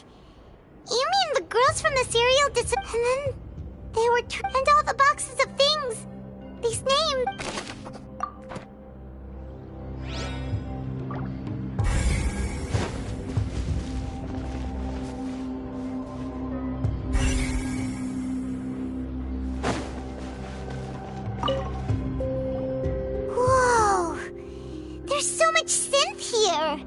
And so many bottles of ingredients that probably just contain the... Mixing in progress. Ready to drink? Whoa! There's even fruit-flavored synth? Yep!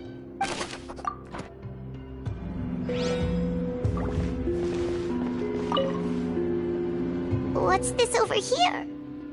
Looks like some kind of place for... Experiment number 16 aims to verify Jacob Ingold's research conclusions on the primordial sea. And the experiment was a failure. No individual managed to resurface from the water from the primordial sea. Female specimens 20... Sorry, Traveler. Paimon will try her best. It's just that... Paimon's never read something so... How could someone write something that terrible and let you read the rest? Paimon's too scared to keep going.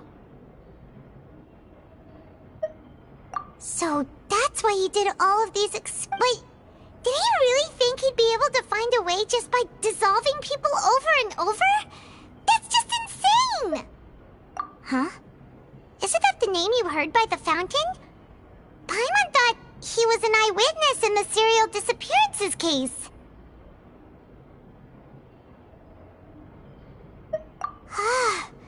You mean Vache is the one who did all of these... experiments? So that's it? No, that's not it either. If that's the case, why would he want people to resurface from the water? In any case, Paimon will write it all down.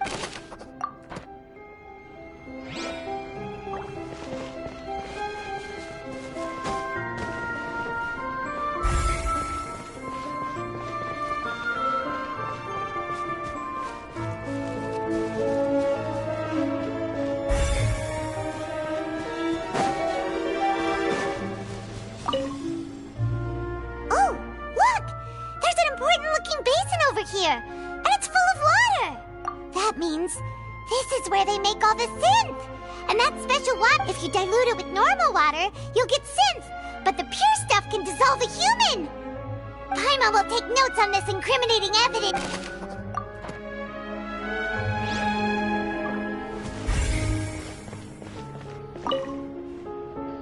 Let's see what's written here. Nothing escapes Detective Paimon's eyes. Callus. Navia's father. Oh, this seems to be an Yep. This should prove the existence of the third person, right? We still have not determined the exact content of the key information Callus has passed on to certain members of his org. The old dog's a real menace to deal with. Even if he abides by the promise he's made to us, he can act whenever he wants to make our lives miserable. The only option left is to remove him from... I concur. Let's send someone to kill him. He won't declare war as long as we don't touch Nub. Oh, seems like we've got a bunch of correspondence between the higher-ups. They're all just so evil.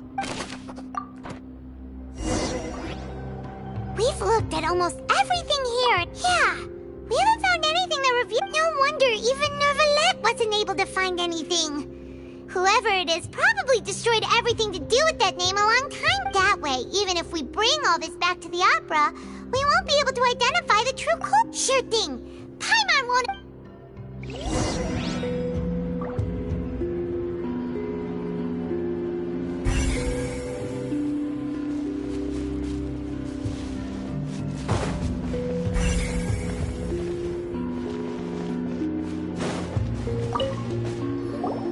You take that side, and Paimon will take this side.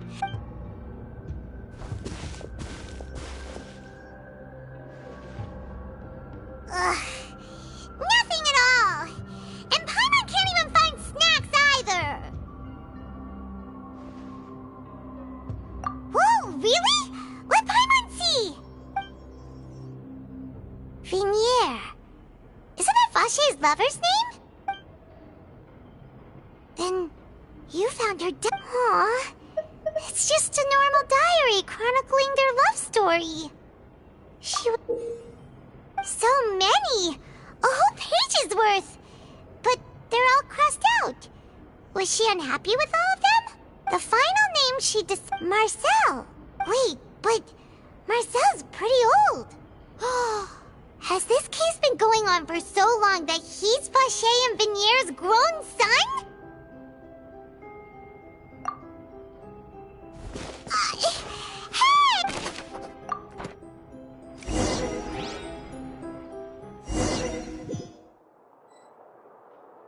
And whose image do you see, Marcel? Is it a man named Vache? Oh, so you do know that name. I'm merely surprised you'd suddenly say... I was waiting. Navia! We're back! As expected of my partner. I just knew you'd return in the nick of time. Just how often do you intend to flout the rules of this court? It's all right, Monsieur Nervalette.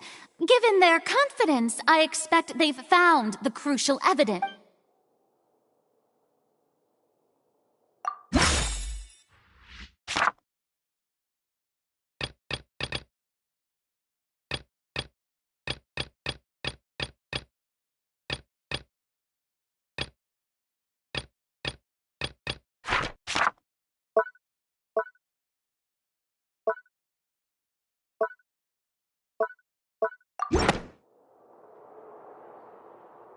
But the truth of it, Marcel, is that you've always been Vache. Huh? We've investigated your lair and we already know everything! After your lover, Vinier, was dissolved, you kept abducting young women to experiment on the hopes of bringing her back to you!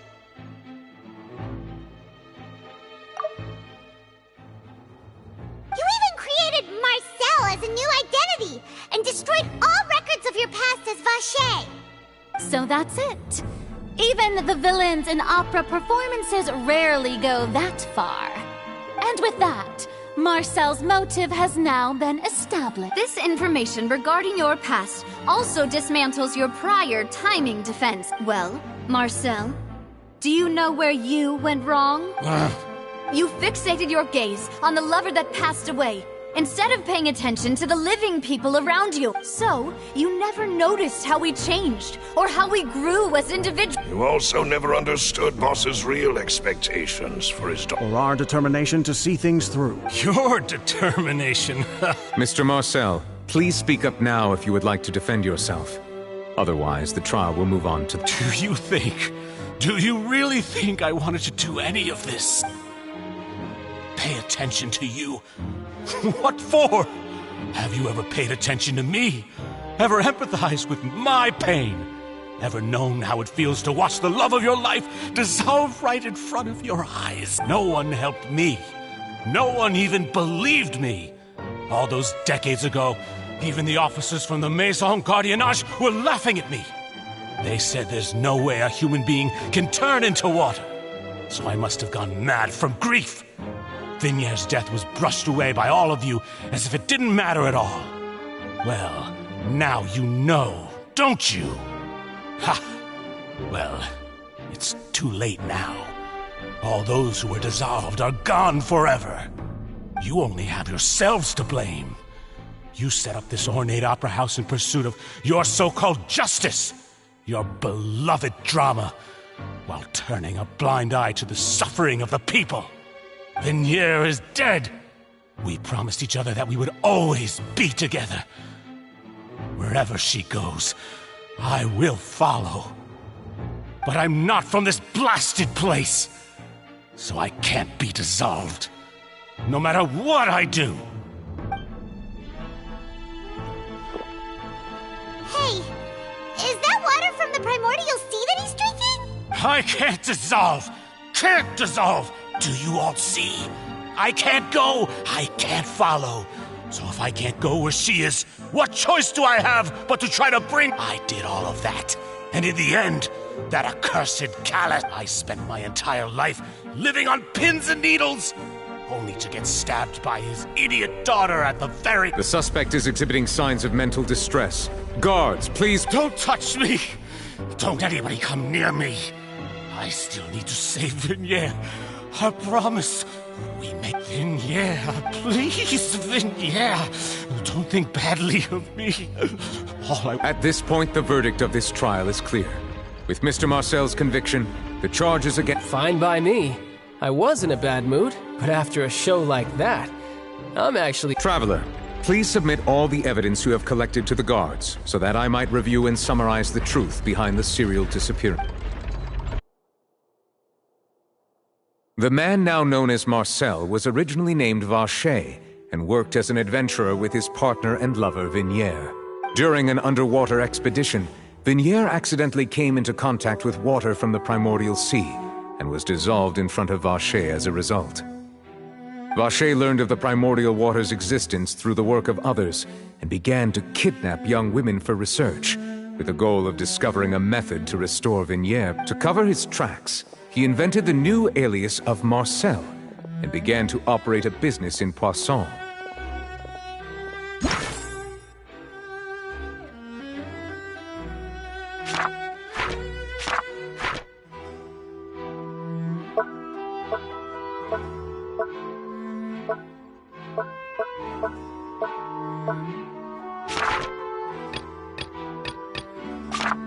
During the course of his research, Vacher discovered that a dilute concoction of water from the primordial sea can induce feelings of euphoria, and began to manufacture and market synth.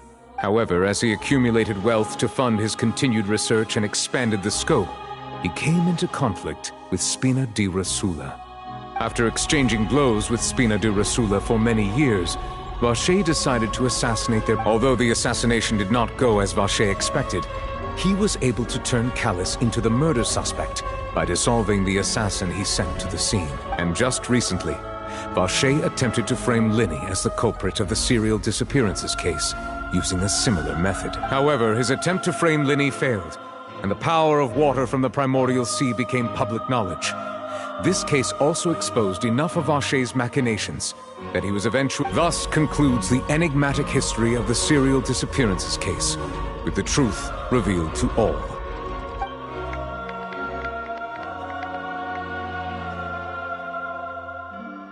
The Oratrice will now deliver the final verdict regarding the charges against Mr. Vache.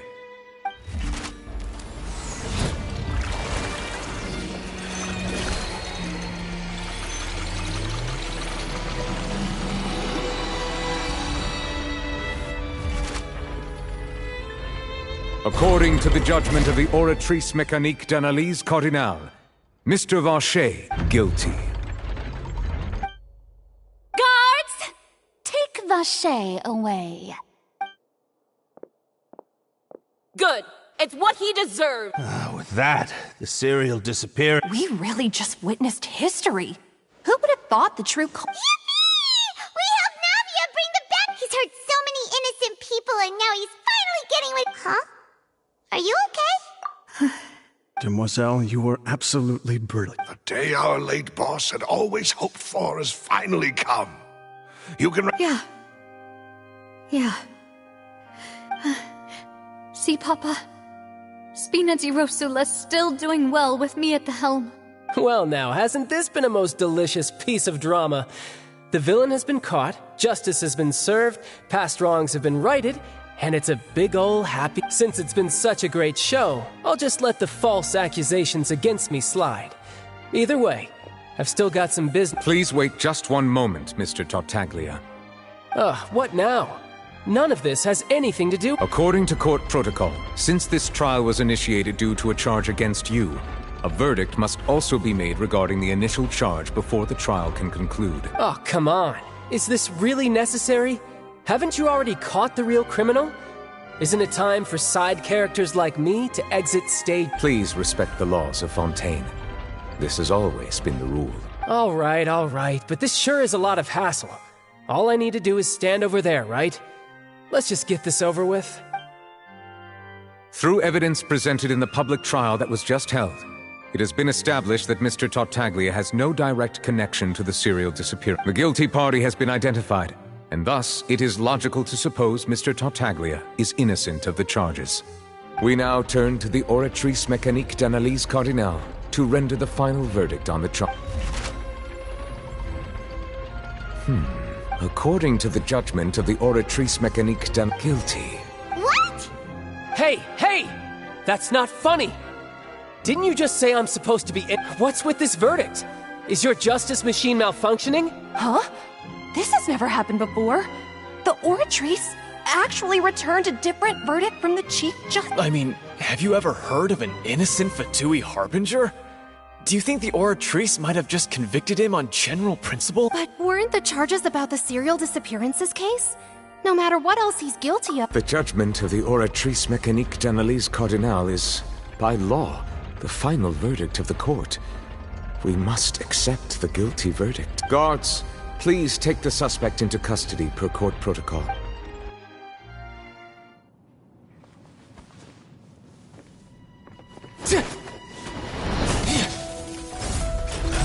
So this is how justice is done in Fontaine. What a joke. You've got your rules. Well, I've got mine too!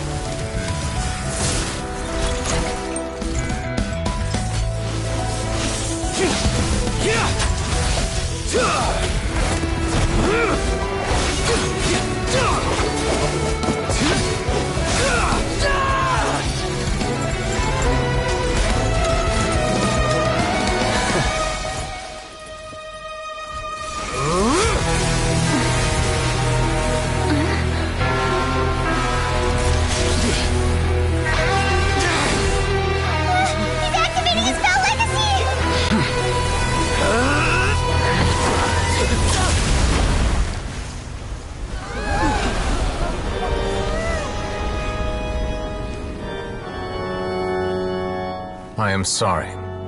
If you have been wronged, we will find the truth. But the rules of the court must be upheld.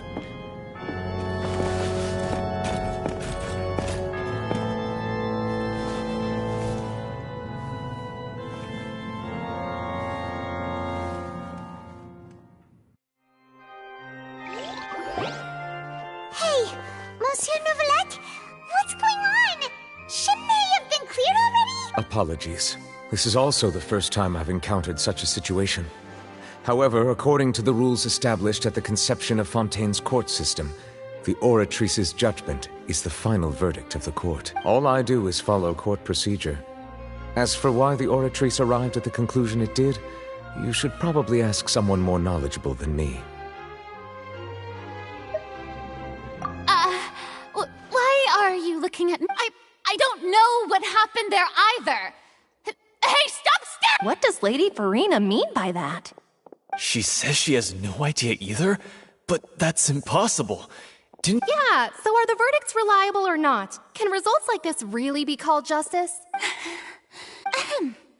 My dearest citizens, did you really think we'd allow an incorrect verdict to be handed out in this court? Did you really believe that the judgment could be mistaken or be the result of some sort of random mishap? Don't tell me. You thought even I had been blindsided by the Oratrice's But the way she looked just now, it was pretty obvious she had no idea. However, given the state of things, I shall give you an explanation. Everything that just took place, including my... And, of course, for every performance there is a script.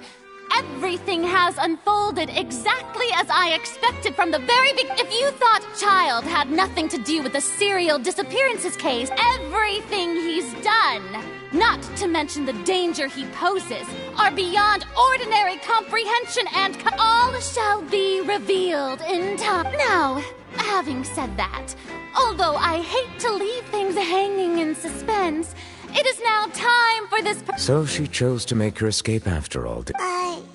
So you're saying we shouldn't put much stock into what she just said? She probably just put on that performance to save face. As for the truth, it's unlikely that she actually has any idea. However, please be assured that I will continue to investigate this case in a personal capacity. Just as I promised, if the judgment has been incorrect, we will do our utmost to clear his name. All right. Even though we feel pretty badly for him, we'll take your word for it for now. After all, he's done plenty of bad stuff, so he should have known he'd go to prison someday.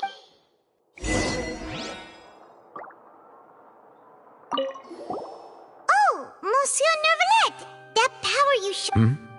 I'm the Chief Justice of Fontaine, of course. If officers of the law lack the strength and capability to enforce it, then it makes a mockery of justice.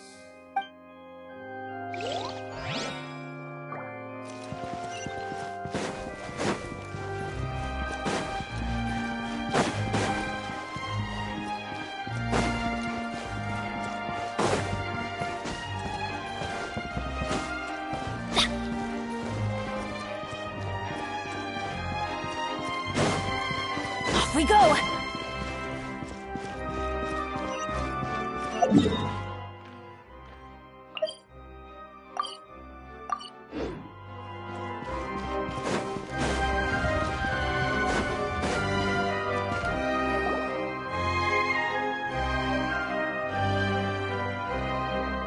Hey, what are you doing? Quick, stop him! Traveler! Hey! Traveler! Stop resisting arrest! Cease, or we'll add another... No, wait! I just want to ask the Traveler something. I'm not looking to run away. Please, just let me ask this one small thing. Go on. Thank you. I was being led away when I finally realized something. Where did you first hear the name Vacher? I erased all records of that name. So... Are you still trying to prove your innocence? Give it up. You've already been convicted. Really? You did? You're sure? You met her? But how could that be? How did you manage to do it? The Fountain of Lucine? Then she's been so close to me all along.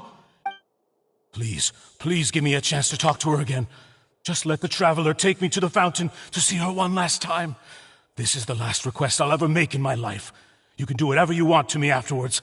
What? Give an inch and you want to take a mile? Do you think Paimon agrees. Why should we give him what he wants when he's only done a ton of super terrible things? This request Is it worth as much to you as your life? Of course!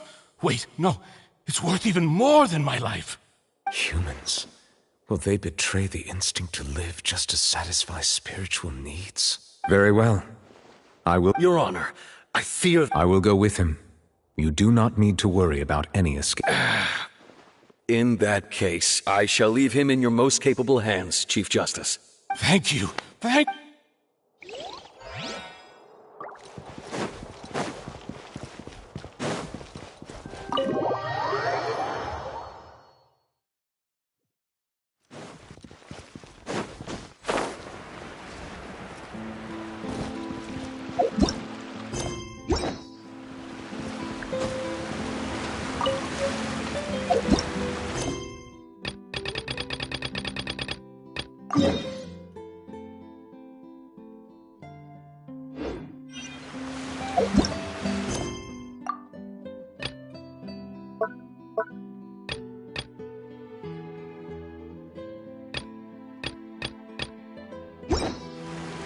Benny's in.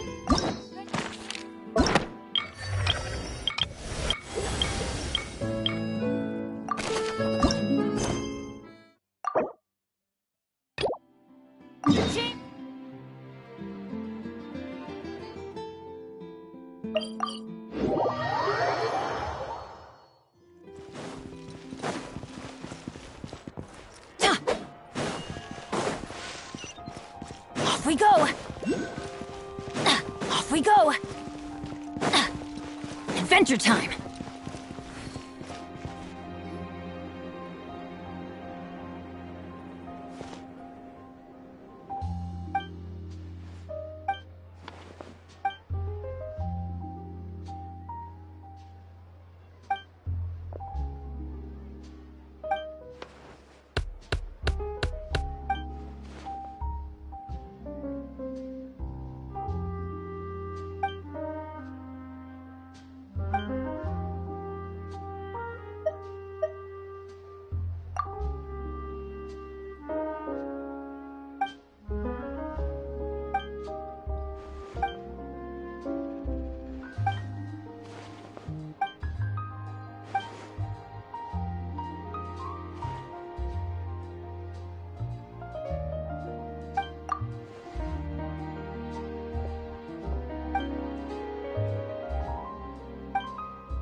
Is this the place?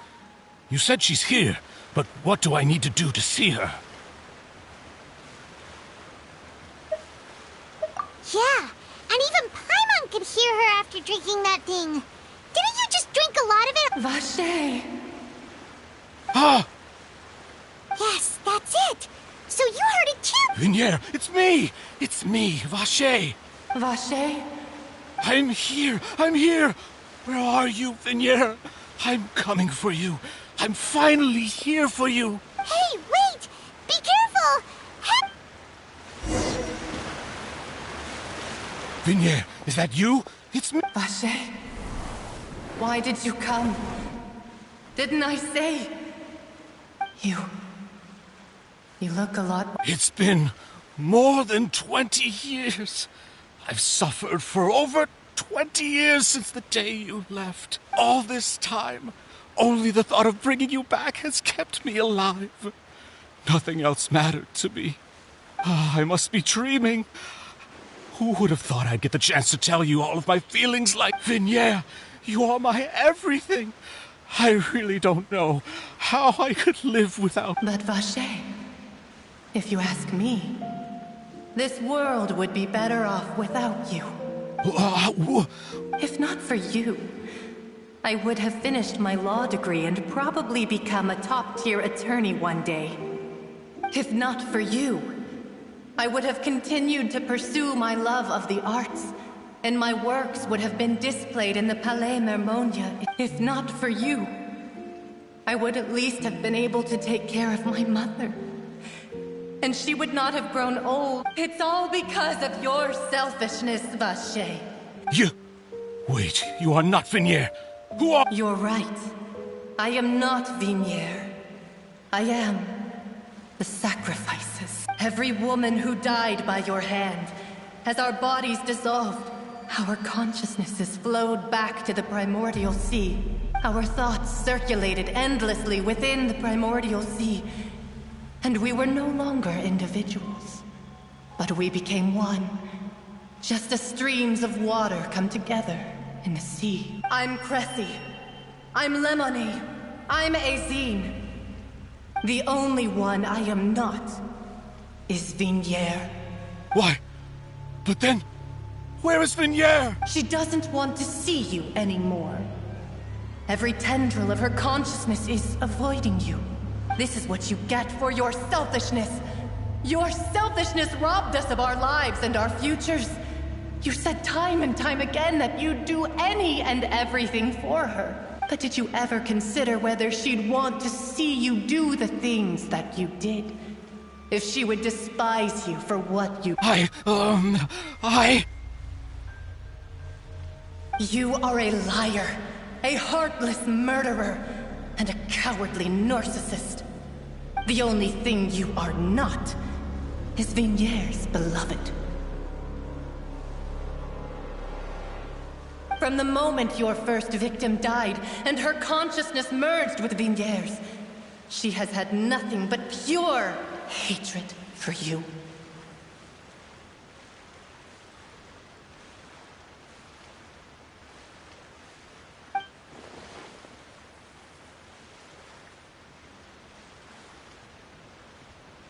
No! Yeah! She can't hate me. Let me see her, please. You still don't understand. When I said don't look for me, that came from the real Vinier. She really... But on top of that, she also said that because it's her final drop of pity for you. She said that because she knew that if you did come here, we will show Vache. Vache? Vache. Vache. Vache. Vache. Drown.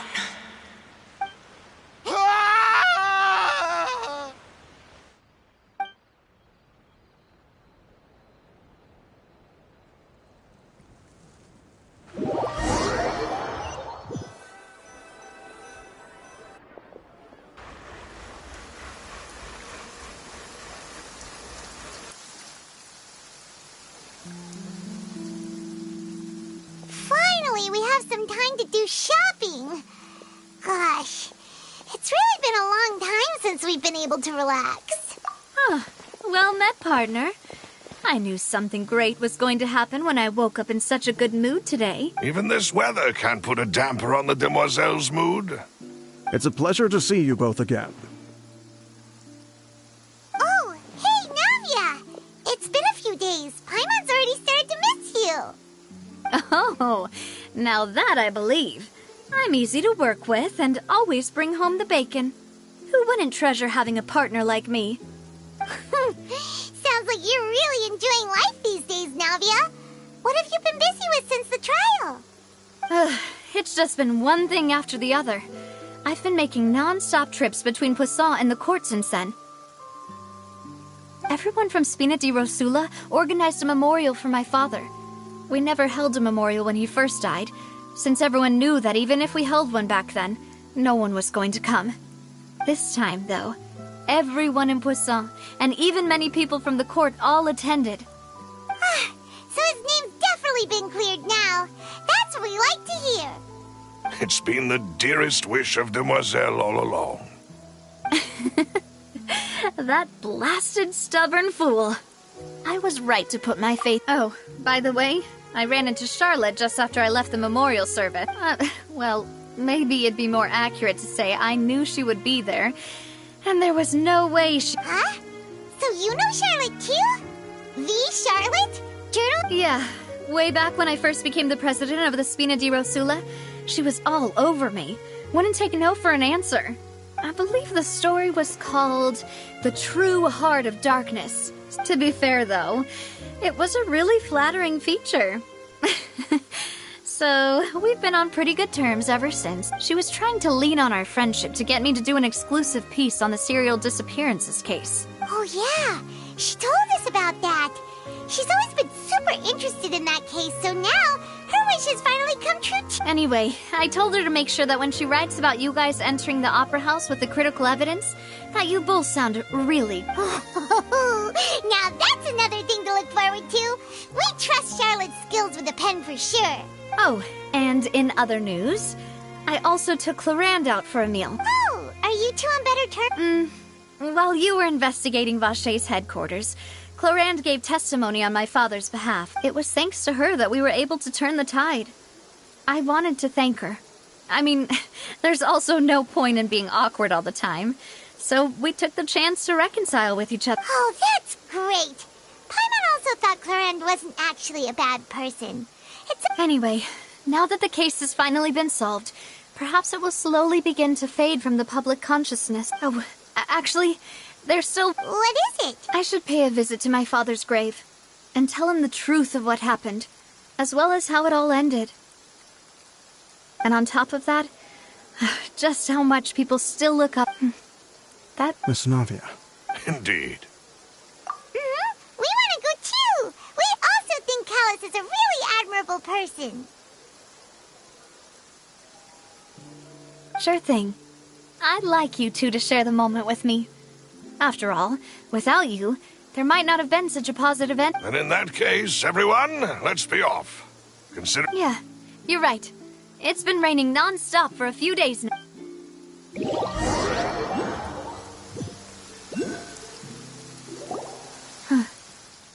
This is... Huh? There's someone there already. Hmm? Isn't that Neuvillette? Why would the Chief Justice be here? Huh? Navi? My apologies. I should have asked before coming to pay my respect. Don't say that. Sorry about that. Oh, I was trying to say there's no need for you to apologize. I wanted to show my father how much I've grown. But still, I doubt I've grown to the point that even the Chief Justice would feel compelled to apologize to me over and over. In that case, I will stop apologizing for now. You really could use some pointers on understanding human emotions, Monsieur Neuvillette. In any case, why did you come to Poisson? Well, ever since that day, I've been turning a question over and over in my head. Just what is justice anyway? There was once a time when I didn't want to believe that there could be anything more important to humans than life itself. Oh, Rather than that, it's probably more truthful to say I didn't believe humans were capable of resisting the most basic instinct of living things. That they could rebel against their own nature, or consider certain things to be more important than their own lives. Which is also why I didn't stop your father from beginning that fateful duel. I believed that a truly innocent man would never throw away his life like that.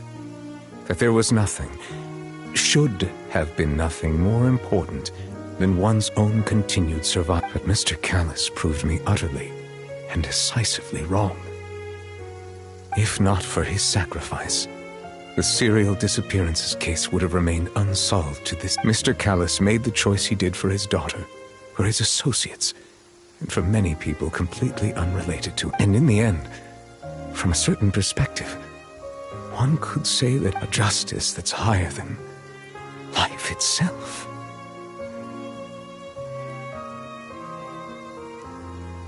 So, you asked me why I came here. I just wanted to say my apologies to Mr. Callus in person. I should have noticed all of this much sooner. This regret has filled me with a sadness that has haunted me for days. That high and mighty chair in the Opera Epiclese indeed insulates one from many important things. Spina di Rosula, thank you so much for your hard work and perseverance. I'm sorry for being mad at you before. So, you're actually one of those types that's cold on the outside, but pretty thoughtful on the inside, huh? That reminds me of Silver, one of my guys. Sorry about that. Self-expression is not one of my strong suits. Didn't I just say you don't need to apologize? Ah, so Navia and Neuvillette seem to have made their pieces. Let's not disturb them for now. We can wait till after they're dead.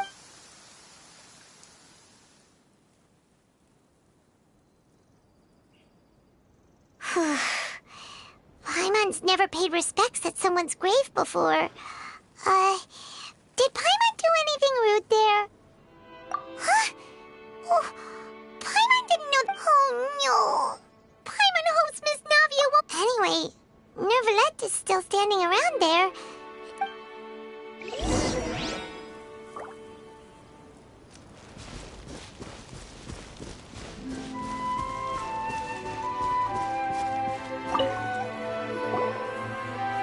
Oh, it's you two. Did Miss Navia invite you to come pay your respects to her father? Mm-hmm. We ran into Navia on the streets today, so we just followed her here. I see. Then is there something that I can help you with? Well, it's pretty hard to run into you like this, since you're usually super busy. So we figured we could try to ask you a few questions. Please feel free. Though outsiders, you helped us solve one of the greatest mysteries in Fontaine, and it would be my pleasure.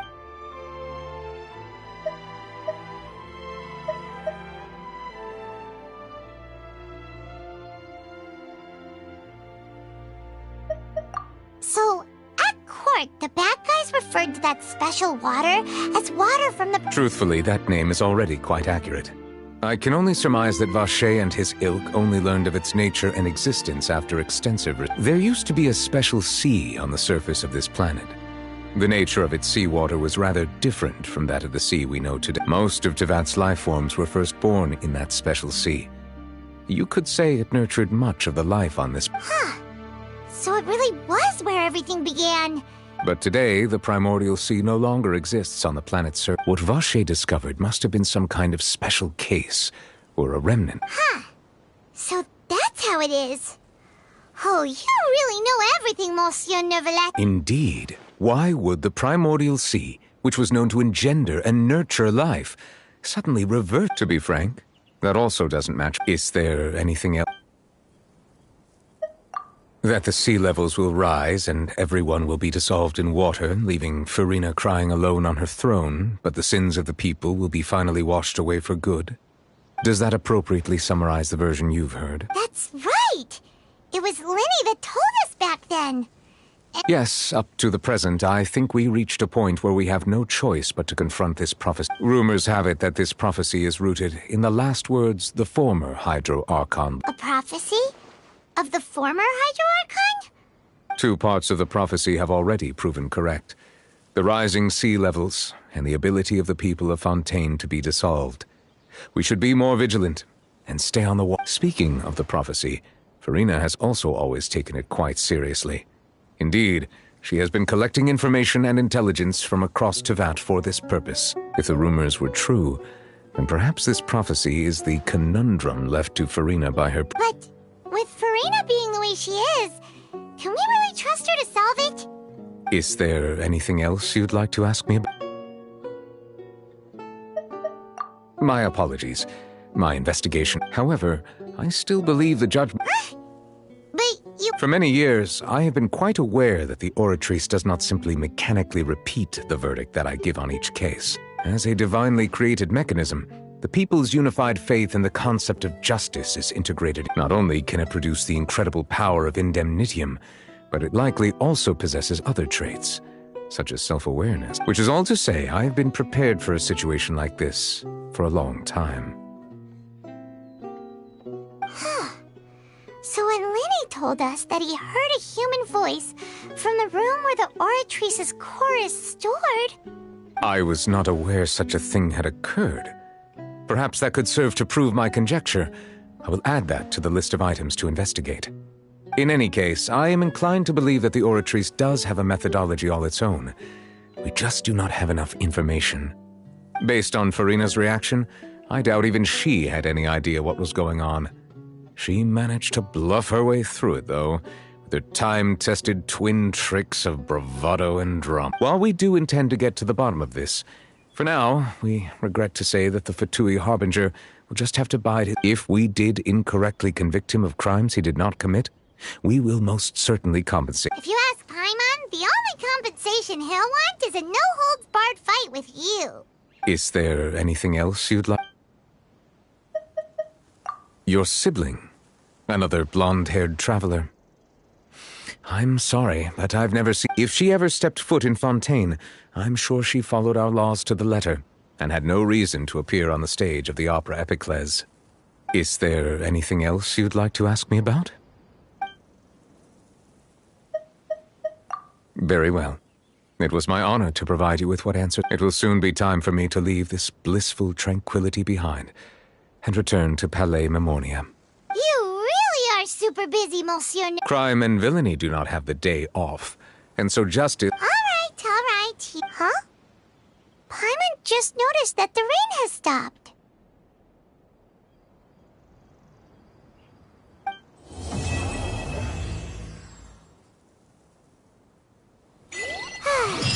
You know, we've been walking around for a while now. Why don't we go back to the Spina di Rosula base in the court of Fontaine and have a rest? Nadia said something about having a place ready for us there, didn't she? Come on, let's go!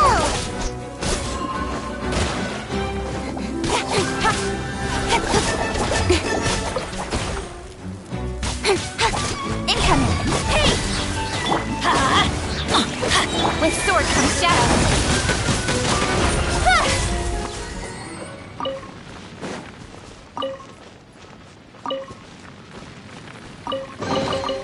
That's everything.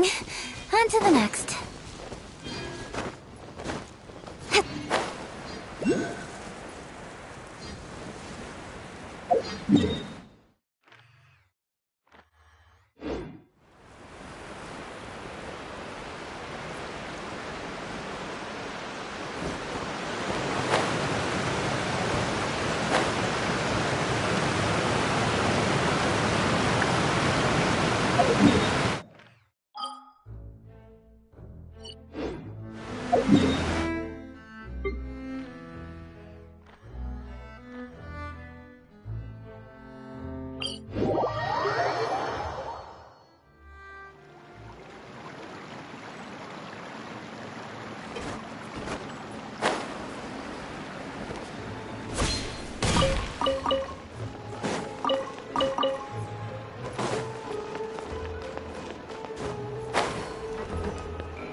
As promised. Now that the cereal why don't we stay and rest up here for a while. Even machines in Fontaine? Oh, come on! This place is... Oh, fine. Remember that detective story Paimon read before? Well, the offer is about to release... Yippee! Then it's agreed. Come on.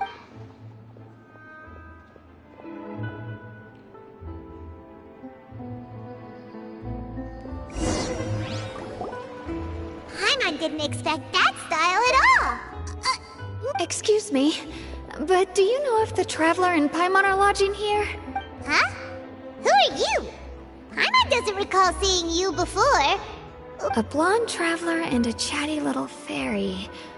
Phew, looks like I found the place. Good thing I asked the Spina di Rosula. Seems they sent... Hey, what do you mean by chatty? Paimon... It's an honor to meet you both. I was sent from the Palais Mermonia. Monsieur Neuvillette wishes to see you. It's... Neuvillette? She wants to see us again already? Huh. We talked so much... I am not privy to the details. If you say so. Now that I've delivered the message... Thanks! We haven't left the room for a few days, so we'll head over once we've freshened up a bit.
Off we go!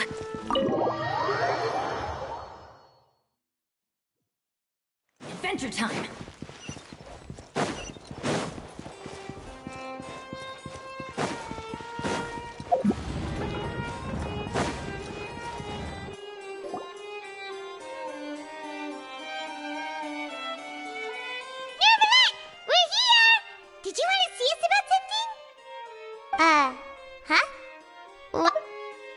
There. Yes, I did send someone to fetch you.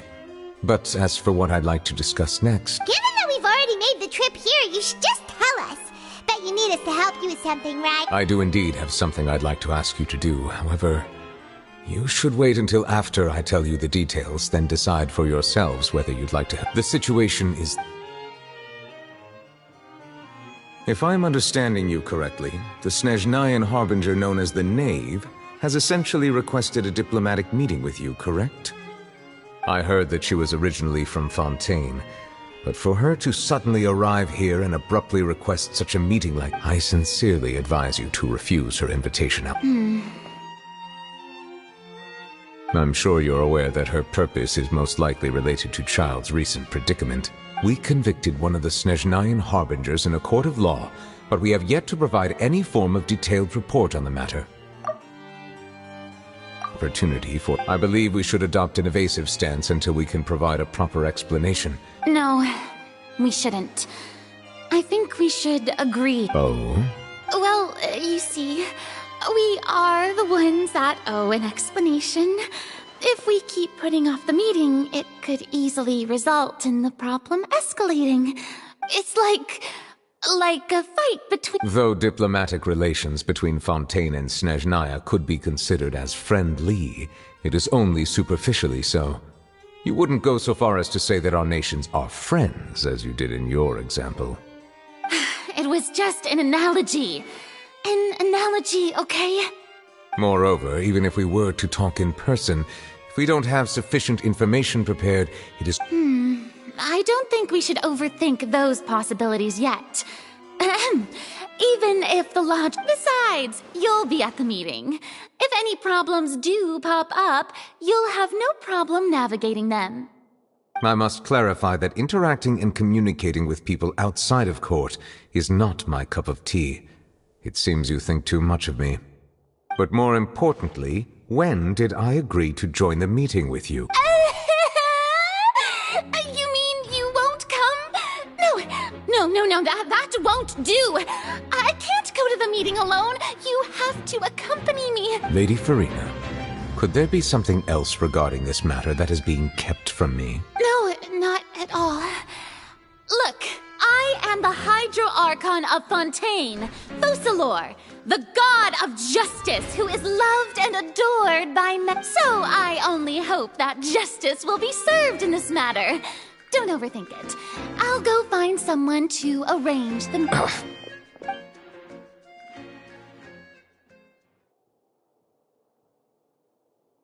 Though it could officially be considered a diplomatic conference, I prefer to see our meeting today as an ordinary tea party.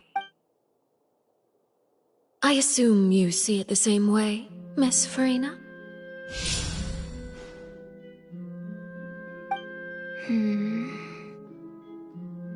Lady Farina? Yes, that's right. Just like you said, a tea party. To make this tea party even more lively, It's a pleasure to meet you, Monsieur Neuvillette. I was born in Fontaine, so naturally, there's no need to introduce the nation's revered Eudex to me. Hello. The pleasure is also mine. First, I would like to thank the two of you. I'm often away on business outside of Fontaine, and I'm told that the children of the House of the Hearth have been well taken... Oh, I'm not referring to when my children, Linny and Lynette, were falsely accused by... The children of the House of the Hearth are often misunderstood, perhaps due to the reputation of the Fatui. All I meant to say is that Fontaine has been stable in recent years. That is something truly worth... Now then, you have come regarding the matter of child, correct? Well, yes. It appears the ever-busy Eudex Neuvillette doesn't wish to waste time with diplomatic pleasantries, and hopes that we can get straight to the... Yes, as you surmised, understanding child as we are both diplomats from Snezhnaya, as well as Fatui harbingers, Child and I have always been colleagues. Were anything to happen in Fontaine, each of us would serve as the other's attorney to resolve the issue. So now, in my capacity as his attorney, I request that Child be turned over to Snezhnaya. We have a responsibility to cooperate with Fontaine and resolve what has happened to him. The rules governing attorneys only apply before a trial has concluded. Since a verdict has already been rendered, we see the case as settled. I apologize for being unable to grant your request. An outright refusal. Very well. I respect all the rules. Okay. Why don't we back up a step? You don't need to transfer Child to us. I only request to enter the fortress of Meripede to see Child and confirm his condition. It's not like you couldn't even manage to fulfill a simple request like that. Right, Miss Farina? About that. The fortress of Meripede has always been completely autonomous. Even we have no authority to interfere there, and diplomatic issues do not suffice as an excuse. However, if you absolutely must confirm the situation of the Harbin... The knave showed up already? Well, Linny did say that Father will be returning soon. We didn't even know that Linny was from the House of the Hearth at the time, so we kinda overlooked that information. Yes, thank you for your kind advice. I'm well aware of the situation. I also noticed that Lady Farina acts a little odd and unnatural whenever I bring up matters related to the knave. Could the knave be threatening Lady Farina or something? If that were the case, then why wouldn't Lady Farina inform me?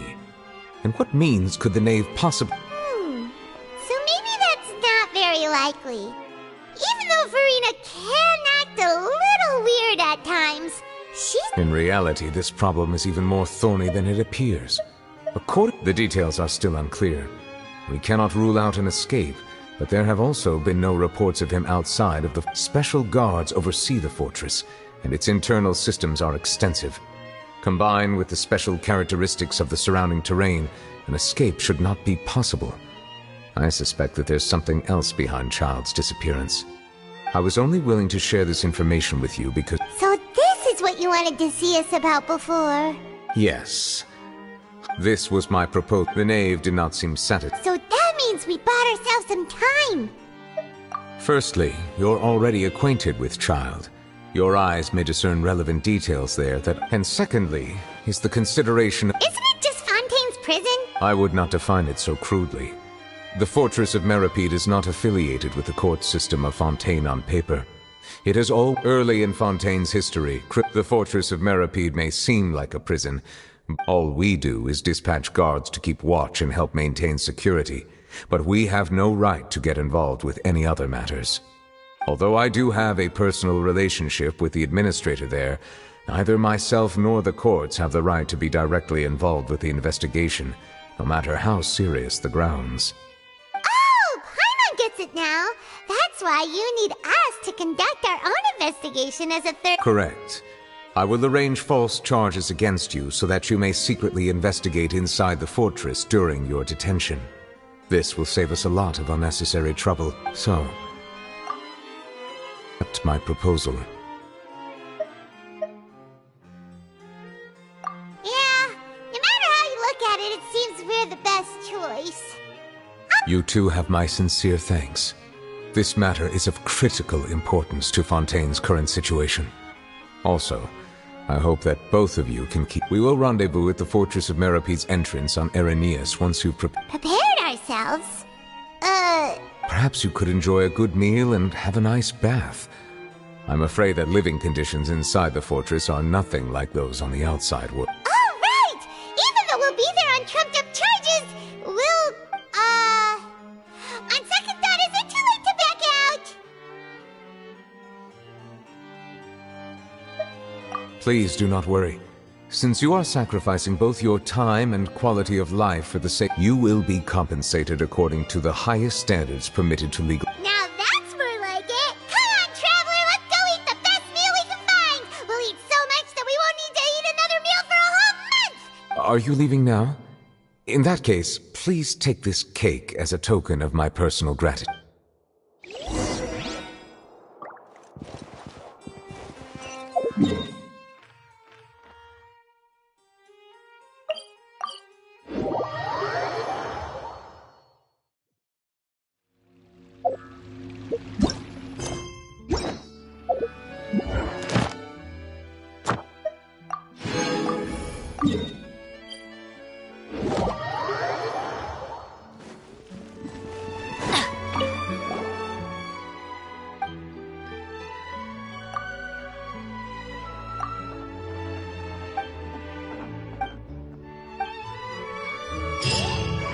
Ad Astra Abyss.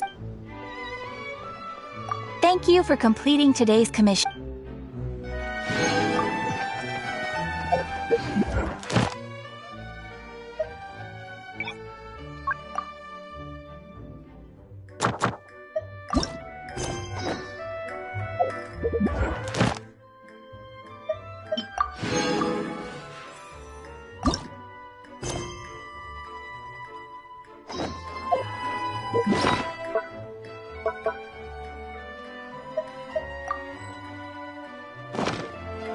Benny's Adventure Team, assemble!